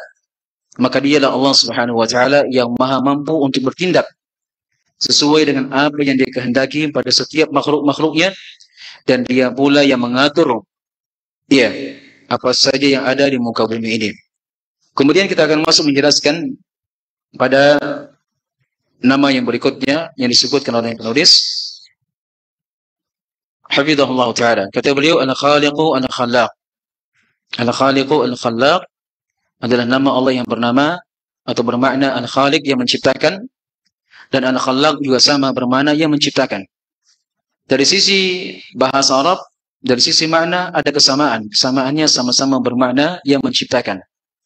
Tapi dari sisi tinjauan yang lain, antara dua nama ini ada perbedaan. Perbedaan yang pertama, bahwa nama Al-Khaliq adalah yang menciptakan, sebagai bentuk pengkhabaran bahwa Dia adalah yang menciptakan. Iya. Jadi satu nama Allah Subhanahu wa taala Al-Khaliq. Adapun nama Allah Al-Khallaq ini diambil dari kata sighatun mubalaghah yang bermakna berlebih-lebihan. Kita berikan sebuah contohan. Kalau seandainya saya mengatakan ada seorang yang sering memukul, atau ada seorang yang gemar memukul, itu biasanya disebut dengan bahasa Arab ad-darib. Bahasanya diambil dari wazan fa'il, darib yang suka memukul. Tapi kalau ada orang yang memang setiap bertemu pasti memukul, itu beda lagi. Kalau tadi dia suka memukul tapi tidak setiap bertemu memukul, tidak. Kadang-kadang emosi baru memukul. Tapi ada orang, ketika ada orang yang setiap bertemu langsung main tonjok. Ini sudah beda bahasanya, sudah beda sifatnya. Bukan darib lagi, tapi namanya darab. Suka memukul. Dan memukul itu sudah menjadi karakternya. Sama dengan Al-Khallaq. Al-Khallaq di sini bukan sekedar menciptakan, tapi terus menciptakan. Itu maksudnya. Allah menciptakan ini, menciptakan itu, menciptakan manusia, menciptakan hewan-hewan, menciptakan daging, menciptakan bumi, menciptakan perbuatan manusia. Itulah makna daripada Al-Khallaq yang senantiasa menciptakan. Yang senantiasa dan terus-menerus menciptakan. Apa saja yang kita kerjakan merupakan ciptaan Allah Subhanahu wa taala. Apa saja yang dikerjakan oleh manusia, oleh hewan-hewan, ciptaan Allah Subhanahu wa taala. Apa saja yang di langit dan di bumi, ciptaan Allah Subhanahu wa taala. Malaikat-malaikat, ciptaan Allah Subhanahu wa taala. Semuanya ciptaan Allah. Manusia berserta sifat-sifatnya, ciptaan Allah Subhanahu wa taala. Manusia berserta amalan-amalannya, ciptaan Allah Subhanahu wa taala. Wallahu khalaqakum ma ta'malun, kata Allah. Dialah Allah yang menciptakan kalian dan yang telah menciptakan semua apa yang kalian kerjakan. Jadi semua gerak-geriknya kita, semua amalan kita, semua karakternya kita, semua pembawaan kita adalah makhluk Allah Subhanahu wa taala. Allah yang menciptakannya.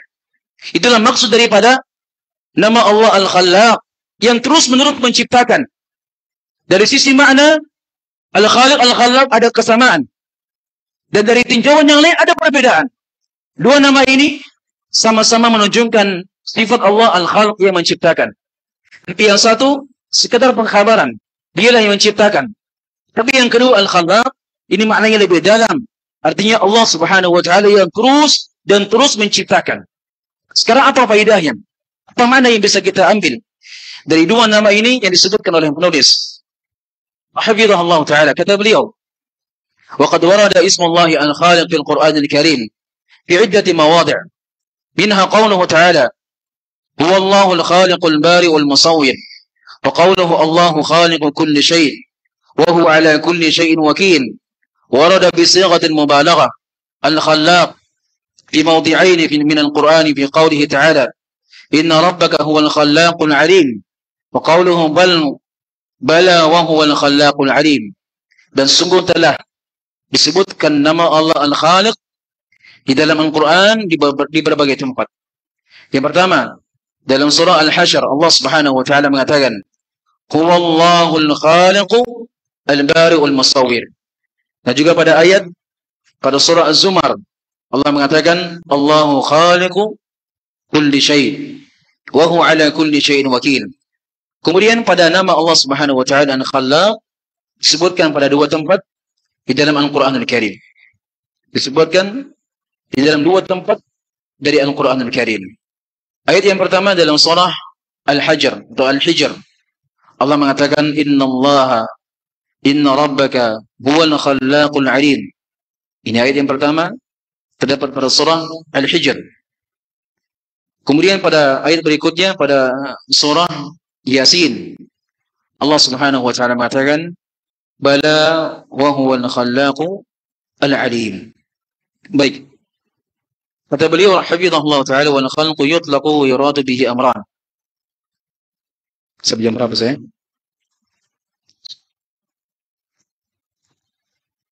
Jam berapa duhur? Hah? Jam 12.13 duhur.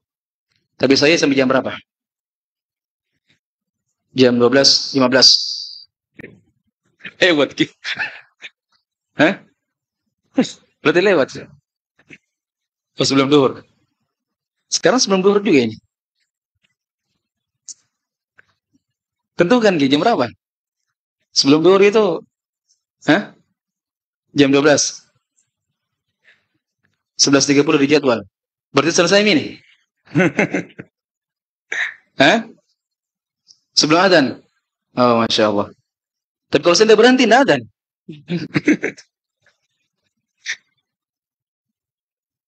Baik. Kata penulis hafizahullah taala, wal khalqu yutlaqu yuradu bihi amran. Penciptaan ketika disebutkan secara mutlak maka dimaksudkan padanya dua perkara. Yang pertama, ijadu syai' wa ibda'uhu ala ghairi mithalin sabiq. Wa minhu qawluhu ta'ala, awalam yarau anna khalaqna lahum mimma 'amilat aydina an'aman fahum laha malikun. Yang pertama, kalimat mencipta, kalimat penciptaan. Ketika disebutkan secara mutlak, maka biasanya bermakna satu dari dua makna. Kalau bukan yang pertama, ijadu syai' wa ibda'uhu ala ghairi mithalin sabiq. Menciptakan sesuatu, mengadakan sesuatu tanpa ada contoh sebelumnya. Artinya mengadakan, yang tadinya tidak ada, kemudian diadakan, itu makna daripada menciptakan. Itulah sifatnya Allah Subhanahu wa taala. Itulah sifatnya Allah Subhanahu wa taala. Ia menciptakan dari semua makhluk-makhluknya. Yang dimana makhluk tersebut yang tadinya tidak pernah ada contohnya sama sekali. Allah menciptakan mereka sesuai dengan kehendaknya. Atas kehendak Allah Subhanahu wa taala. Iya. Jadi makna yang pertama, ijadu syai' wa ibda'uhu ala ghairi mithalin sabiq. Allah mengadakan, Allah menciptakan sesuatu tanpa ada contoh sebelumnya. Sama dengan manusia. Allah ciptakan manusia tanpa ada contoh sebelumnya.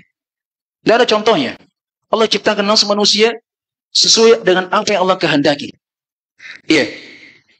Untuk yang seperti ini, iya, merupakan sifat Allah Subhanahu wa taala.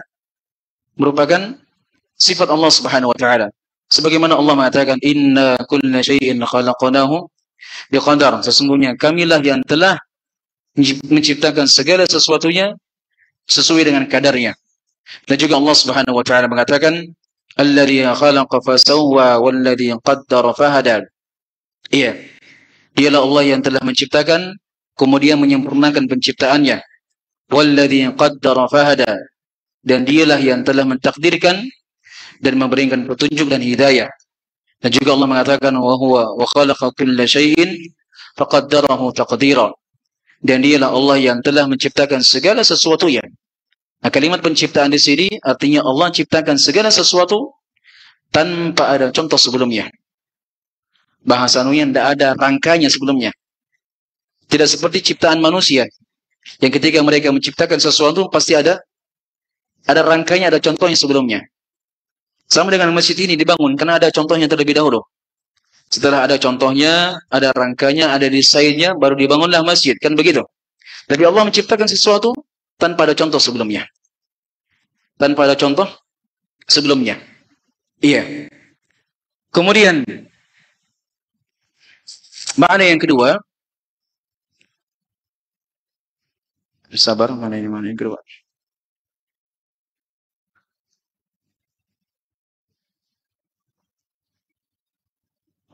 Ahaduhuma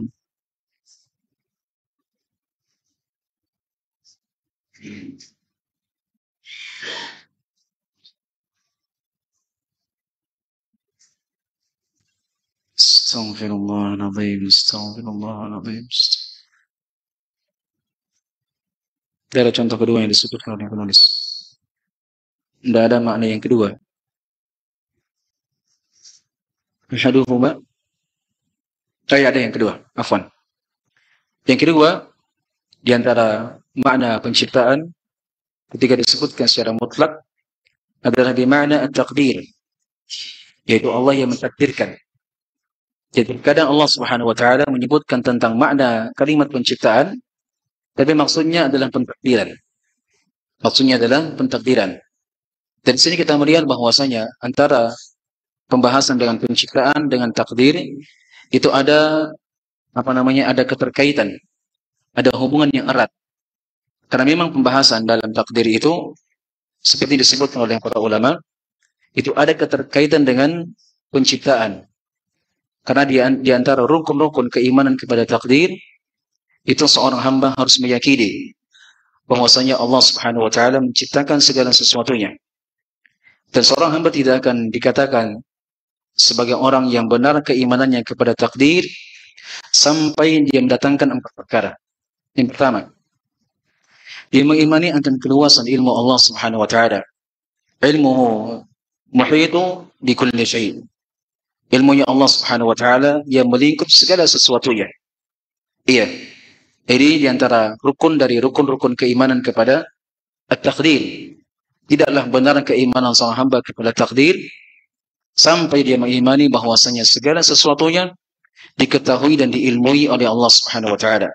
Sampai terjadinya acara ini di tempat ini, di masjid ini, siapa yang hadir, berapa yang hadir, siapa yang ngantuk, siapa yang tidur, siapa yang serius, siapa yang fokus, Allah tahu semuanya. Itu semuanya masuk dalam cakupan ilmu Allah Subhanahu wa taala. Daun-daun yang berjatuhan, berapa jumlahnya, apakah dia kering ataukah dia basah? Hewan-hewan yang berada di bawah tanah, jumlahnya apa yang dimakan? Hewan-hewan yang ada di langit, bagaimana mereka bergerak, apa mereka makan, berapa jumlahnya, semuanya Allah mengetahui ya. Itu menunjukkan akan keluasan ilmu Allah Subhanahu wa taala. Anda tidak akan benar keimanan Anda kepada takdir sampai Anda mengimani akan keluasan ilmu Allah Subhanahu wa taala. Anda meyakini bahwa segala sesuatu yang terjadi itu berdasarkan ilmunya Allah Subhanahu wa taala, dan tidak mungkin ada yang terjadi di muka bumi ini kemudian Allah tidak mengetahuinya. Untuk rukun yang pertama ini sepakat seluruhnya kaum muslimin, kecuali dari orang-orang ghulatu al-qadariyah. Kecuali dari orang-orang ghulatu al-qadariyah. Al-qadariyah yang ekstrim, mereka mengingkari akan ilmunya Allah Subhanahu wa taala. Yang dalam anggapan mereka mengatakan al-amru unuf. Al-amru unuf adalah sebuah istilah yang untuk diungkapkan kepada keyakinan mereka bahwasanya Allah Subhanahu wa taala tidak mengetahui suatu perkara kecuali setelah terjadi. Maka berdasarkan keyakinan mereka yang telah menyelisih Al-Qur'an Al-Karim dan bentuknya pelecehan kepada Allah Subhanahu wa taala, sepakat para ulama ghulatul qadariyah yang mengingkari akan ilmunya Allah, sepakat mereka adalah kafir, bukan bagian dari Islam. Mereka semuanya kafir. Iya, bukan bagian dari Islam karena mereka telah mengingkari akan ilmunya Allah Subhanahu wa taala yang telah disepakati oleh kaum muslimin. Iya. Bagaimana caranya seorang muslim, seorang mukmin yang kemudian dia mengingkari akan ilmunya Allah dan dia mengatakan bahwasanya tidak ada yang terjadi atau Allah Subhanahu wa taala tidak mengetahui suatu perkara kecuali setelah terjadi. Ini adalah bentuk pengkhianatan, bentuk mendustakan ayat-ayat dan hadis Rasulullah sallallahu alaihi wasallam. Yang kedua, di antara rukun keimanan kepada takdir adalah seorang mengimani akan keluasan kehendak Allah Subhanahu wa taala. Bahwasanya apa yang terjadi itu berdasarkan kehendak dan keinginan Allah Subhanahu wa taala. Sebagaimana Allah Subhanahu wa taala sering mengungkapkan dalam surah atau di berbagai ayat dalam surah Al-Qur'anul Karim, "Wa ma tasha'una illa an yasha Allahu Rabbul alamin." Dan apa saja yang kalian kehendaki, itu semuanya di bawah kehendak Allah Subhanahu wa taala, Rabbul alamin. Dan seperti ucapan Imam Syafi'i rahimahullahu taala, beliau mengatakan, "Wa ma syaa Allahu kana wa illam asya wa ma syi'tu illam tasha' lam yakun." Dan apa saja yang dikehendaki oleh Allah pasti akan terjadi, walaupun saya tidak mengkehendakinya. Dan kata beliau, apa saja yang saya kehendaki tidak akan pernah terwujud, tidak akan pernah terjadi jika Allah tidak mengkehendakinya. Jadi lagi-lagi semuanya kembali kepada kehendak Allah Subhanahu wa taala. Wa ma syaa Allahu kana wa ma lam yasha' lam yakun. Demikianlah sabda Rasulullah sallallahu alaihi wasallam yang disahihkan oleh sebagian ulama. Apa saja Allah kehendaki pasti akan terjadi, dan apa saja yang tidak dikehendaki tidak akan terjadi. Ini di antara bentuk keimanan kepada takdir, dia mengimani bahwa semua yang terjadi itu berdasarkan dan sesuai dengan keinginan Allah Subhanahu wa taala. Sampai musibah yang terjadi juga berdasarkan kehendak Allah. Sampai nikmat yang kita rasakan juga berdasarkan kehendak Allah Subhanahu wa taala. Yang ketiga, inilah pembahasan kita. Yang ketiga adalah seorang mengimani bahwa semua bukan yang ketiga ya. Yang ketiga itu seorang meyakini akan kitabah. Yang ketiga seorang meyakini akan kitabah. Yani semua apa saja di muka bumi ini telah dicatat ketentuannya oleh Allah Subhanahu wa taala. Allah telah mencatatnya, Allah telah menggariskannya di dalam Lauhul Mahfuz, yang mana Lauhul Mahfuz merupakan tempat di mana Allah merahasiakan semua takdir-takdir makhluknya. Kataballahu maqadir al-khalaiq qabla an yakhluqa as-samawati wal ard bi 50,000 sanah. Kata Rasulullah sallallahu alaihi wasallam dalam hadits Abdullah bin Amr bin As radhiyallahu anhuma, beliau mengatakan sesungguhnya Allah telah menuliskan takdir makhluknya 50,000 tahun sebelum penciptaan dan bumi. Sebelum penciptaan langit dan bumi. Jadi Masya Allah kalau kita mencermati hadits ini ya, luar biasa. Akan memberikan keindahan dalam hidup, mewarnai hidup kita. Tidak mudah bersedih, tidak mudah galau. Kalaupun kita galau, tidak akan berkepanjangan. Kalau kita mendapatkan musibah, tidak terlalu sedih. Kenapa? Karena kita sudah tahu bagaimana Rasulullah SAW mengkabarkan bahwasanya semua apa yang terjadi yang telah Allah tuliskan sebelum penciptaan langit dan bumi 50,000 tahun sebelumnya. Jadi untuk apa seorang itu dia kurang ini rezeki hari ini. Santai Miki. Santai Miki, dunia aja. Dunia aja ini, santai Miki. Jangan terlalu sedih. Ini pacilurang. Tahu artinya pacilurang?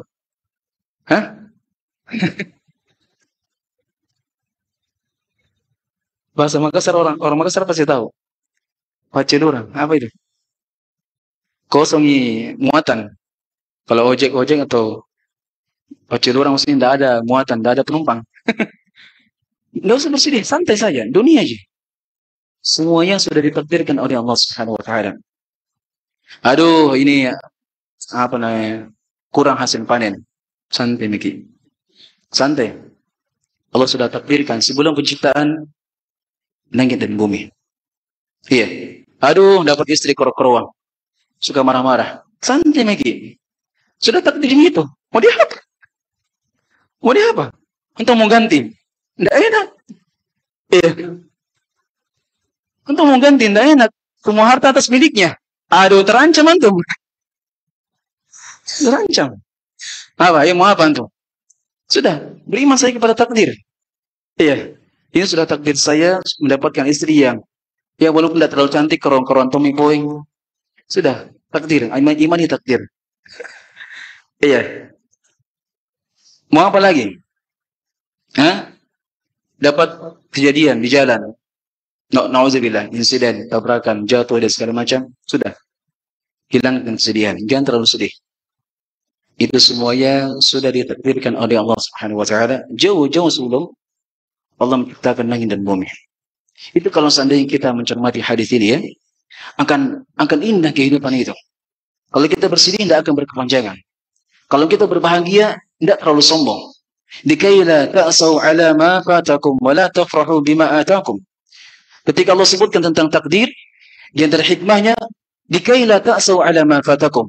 Agar supaya hal tersebut kalian tidak bersedih ketika kalian tidak mendapatkan dari apa yang kalian inginkan. Itulah manfaat. Ketika seorang beriman kepada takdir, dia tidak bersedih ketika tidak mendapatkan dari apa yang diinginkan. Sudah berjuang, berusaha semaksimal mungkin untuk nazar, kasih uang pandai, melamar, tidak diterima-terima. Sudah tenang, santai lagi. Jangan galau. Iya. Jangan bersedih. Karena sudah takdir nih. Iya. Sudah takdir. Anda sudah kumpul uang pandai, sudah melamar ke sana ke situ, juga dia tolak. Tenang dan sabar dan jangan bersedih. Itu manfaat ketika seorang beriman kepada takdir. Ya perlu cross check dirinya dan perlu introspeksi diri. Barangkali wajah Anda terlalu pas-pasan. Iya. Barangkali terlalu pas-pasan. Coba apa namanya?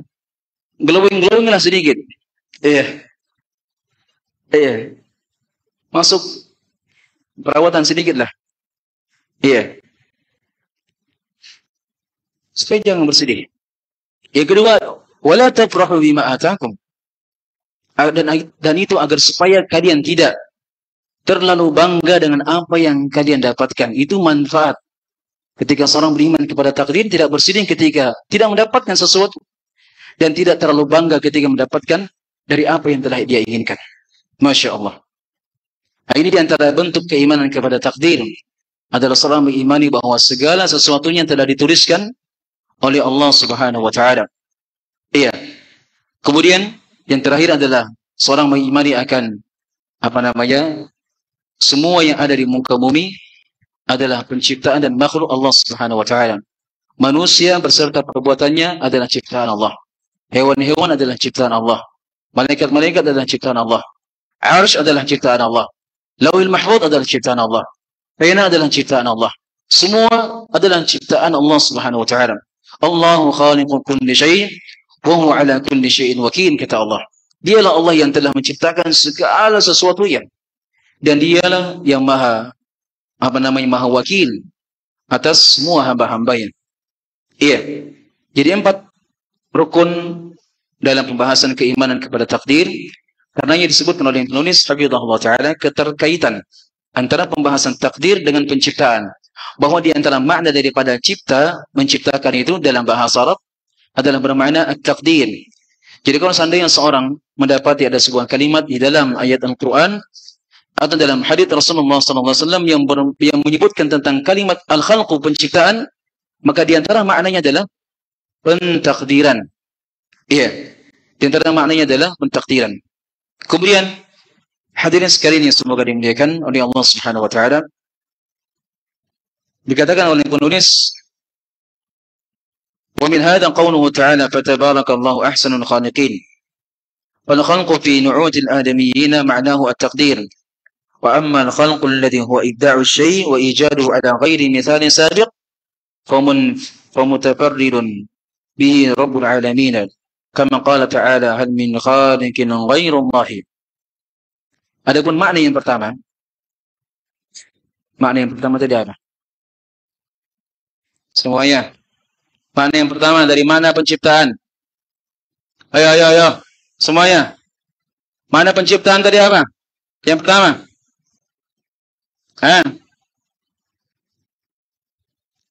Mengadakan sesuatu tanpa ada contoh sebelumnya. Ini sifat, ini makna khusus bagi Allah Subhanahu wa Ta'ala.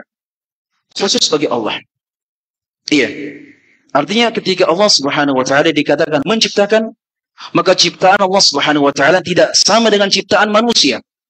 Ketika Allah menciptakan itu, berarti Allah menciptakan sesuatu yang tidak ada contoh sebelumnya. Sama ketika Allah menciptakan langit dan bumi, Allah menciptakan gunung, menciptakan manusia, tidak ada contoh sebelumnya. Tidak ada contoh sebelumnya. Iya. Dan sifat ini atau makna ini adalah khusus milik Allah Subhanahu wa Ta'ala. Ketika Allah menciptakan, pasti ciptaan tersebut tidak ada contoh sebelumnya. Oleh karenanya disebutkan oleh Allah Subhanahu wa Ta'ala, fatabarakallahu ahsanul khaliqin. Maha berkah Allah Subhanahu wa Ta'ala, dialah zat yang paling baik penciptaannya. Dialah sebaik-baik yang menciptakan.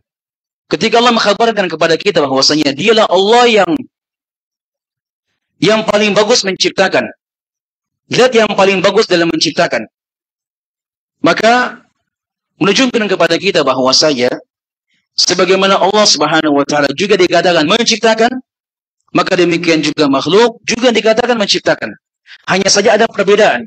Allah menciptakan, tapi ciptaan Allah dari sesuatu yang tidak ada kemudian menjadi ada. Adapun ciptaan manusia yang tadinya sudah ada kemudian dirubah bentuknya menjadi bentuk yang lain. Kan begitu? Sama seperti manusia menciptakan pesawat. Hah? Manusia menciptakan pesawat itu bukan dibilang dari yang tidak ada kemudian menjadi ada. Itu jangan dikatakan demikian. Mereka menciptakan pesawat itu mereka menciptakan pesawat, tapi sudah ada. Sudah ada bahan-bahannya, sudah ada besinya, sudah ada nikelnya, sudah ada semuanya.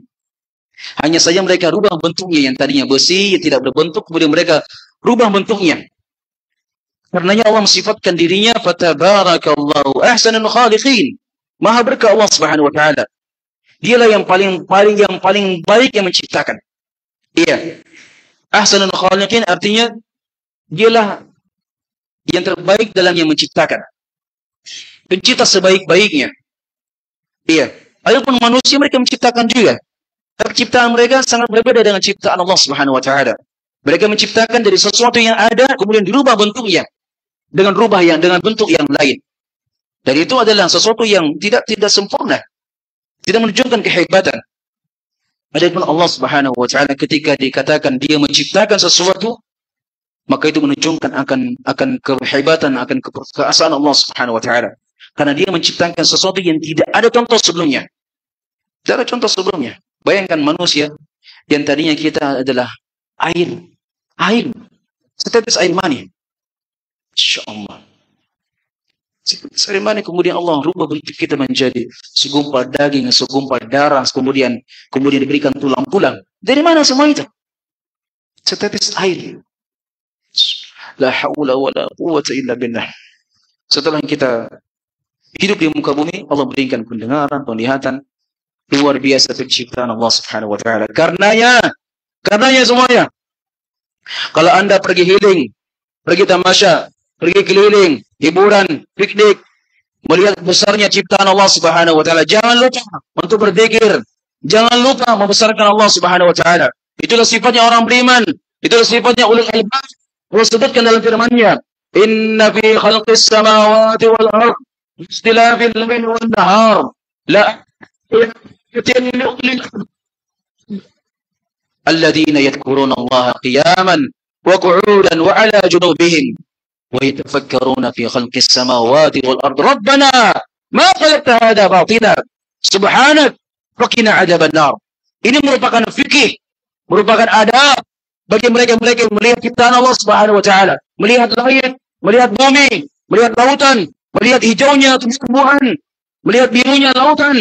Jangan sekadar melihat, jangan sekadar menikmati. Segera besarkan Allah, segera agungkan Allah Subhanahu wa taala.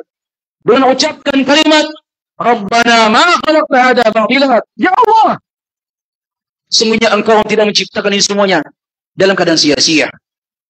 Engkau ciptakan ini semuanya ya Allah, pasti ada hikmahnya, pasti ada tujuannya, dan sangat indah ciptaanmu ya Allah. Ketika Anda di atas pesawat, jangan sekedar melihat indahnya lautan, indahnya gunung-gunung, kemudian dipotret, kemudian diabadikan. Jangan sekedar itu. Tapi langsung agungkan, besarkan siapa yang menciptakannya. Ma khalaqta hadza batila. Ya Allah, tidak. Sesungguhnya ciptaanmu ini, Engkau tidak menciptakannya dalam keadaan sia-sia. Semuanya pasti ada hikmahnya, ada tujuannya, ada kebaikannya. Sebagai bentuk pelajaran kepada saya dan kepada semuanya. Jangan sampai kita selama ini healing, pergi kemana-mana, pergi ke sana ke sini, tempat wisata di Mamuju ini?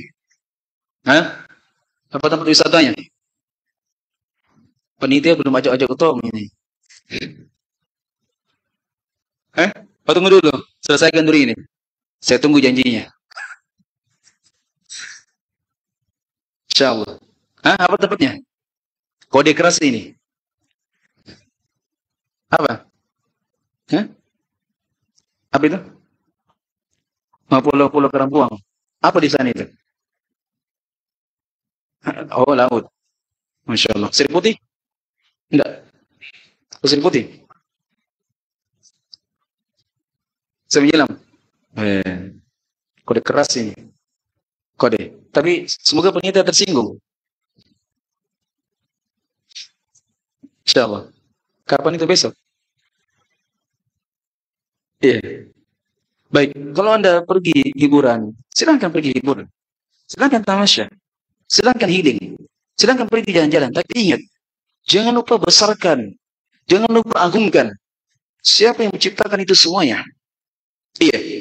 Ketika melihat indahnya lautan, langsung ucapkan subhanak. Maha suci engkau ya Allah. Maha suci engkau. Jangan sekedar Masya Allah, Tabarakallah. Bagus, tapi langsung sucikan Allah subhanahu wa ta'ala. Subhanak, maha suci engkau ya Allah. Sesungguhnya engkau menciptakan semua ini tidak dalam keadaan sia-sia. Iya. Allah mengatakan inna fi khalqis samawati wal ard. Sesungguhnya pada penciptaan langit dan bumi. Iya, waqtilafil laili wan nahar. Silih gantian siang dan malam. La ayat bisa diambil oleh mereka. Tidak ada. Iya. Adapun orang beriman yang punya hati, setiap apa saja mereka pandang, itu ada saja pelajaran yang bisa mereka ambil. Allah Subhanahu wa taala mengatakan, "Wa fil ardi ayatun lil muqinin." Dan apa saja yang ada di muka bumi adalah tanda-tanda kebesaran Allah Subhanahu wa taala. Semuanya. Iya. Semua yang ada di langit dan bumi ada tanda kebesaran Allah Subhanahu wa taala. Bagi siapa? Lil muqinin, bagi mereka yang yakin kepada Allah. Iya. Ini perhatikan jemaah sekalian. Ya, semoga dimuliakan oleh Allah Subhanahu wa taala. Bagaimana seorang ketika dia melihat dan takjub akan indahnya penciptaan Allah Subhanahu wa taala, jangan lupa untuk berpikir. Jangan lupa langsung membesarkan siapa yang menciptakannya. Karena ciptaan Allah Subhanahu wa taala itu penuh dengan kesempurnaan, penuh dengan keindahan. Karena Allah Subhanahu wa taala mengatakan, "Alladzina yadhkuruna Allaha qiyaman." Ulul albab itu yang mereka bisa mengambil pelajaran dari ciptaan Allah adalah mereka yang senantiasa berzikir pada saat duduk, berjalan, berbaring, dan mereka yang senantiasa bertafakkur, memikirkan akan ciptaan Allah Subhanahu wa taala. Rabbana ma khalaqta hadza batilan. Ya Allah, Kau tidak ciptakan ini semuanya dalam keadaan sia-sia. Faqina adzabannar. Maka jauhkanlah kami dari api neraka. Iya. Lanjut. Lanjut. Sudah lobet ini. Lobet, mau dicas sedikit. Sayanya lobet. Kalau antum saya tidak tahu. Lanjut. Sampai jam 12:05 ya. Setelah itu kita break. Yang terakhir Allah Subhanahu wa taala menyebutkan juga dalam firman-Nya, hal min khaliqin ghairallahi. Apakah ada yang mencipta selain daripada Allah Subhanahu wa taala? Kemudian dikatakan oleh penulis hafizahullah taala pada ayat berikutnya,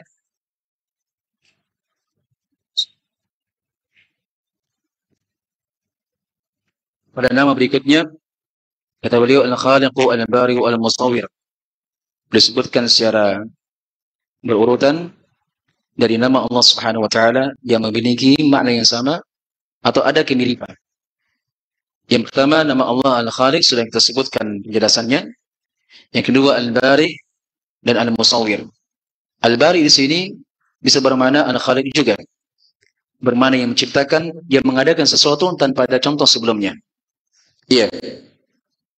Kemudian yang berikutnya adalah nama Allah Al-Musawwir. Al-Musawwir ini adalah Allah Subhanahu wa taala yang membuat bentuk rupa dari setiap makhluk-makhluknya.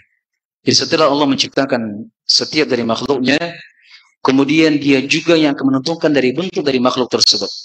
Manusia begini bentuknya, hewan-hewan begini bentuknya, dan langit begini bentuknya. Semuanya Allah yang tentukan dari bentuk dan rupanya.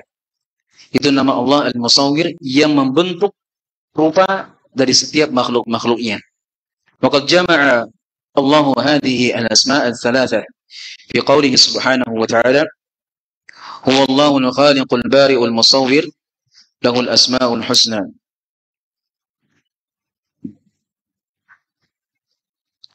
Ay huwal munfaridu bi khalqi jami'il makhluqati wa bara'a bi hikmatihi jami' al-bariyat.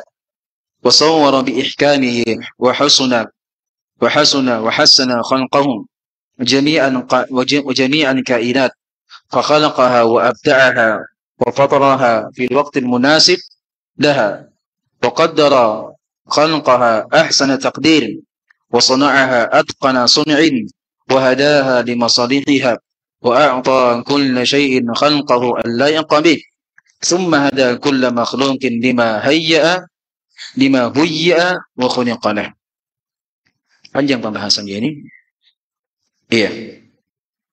Mungkin kita akhirkan saja ya. Kita akhirkan penjelasannya sampai di sesi yang berikutnya, sesi yang terakhir. Tepatnya di Madasar ya. Insyaallah taala mungkin kajian kita sampai di sini dulu. Semoga dari apa yang kita sampaikan bisa memberikan manfaat kepada seluruhnya. Saya tutup majelis dengan kafaratul majelis.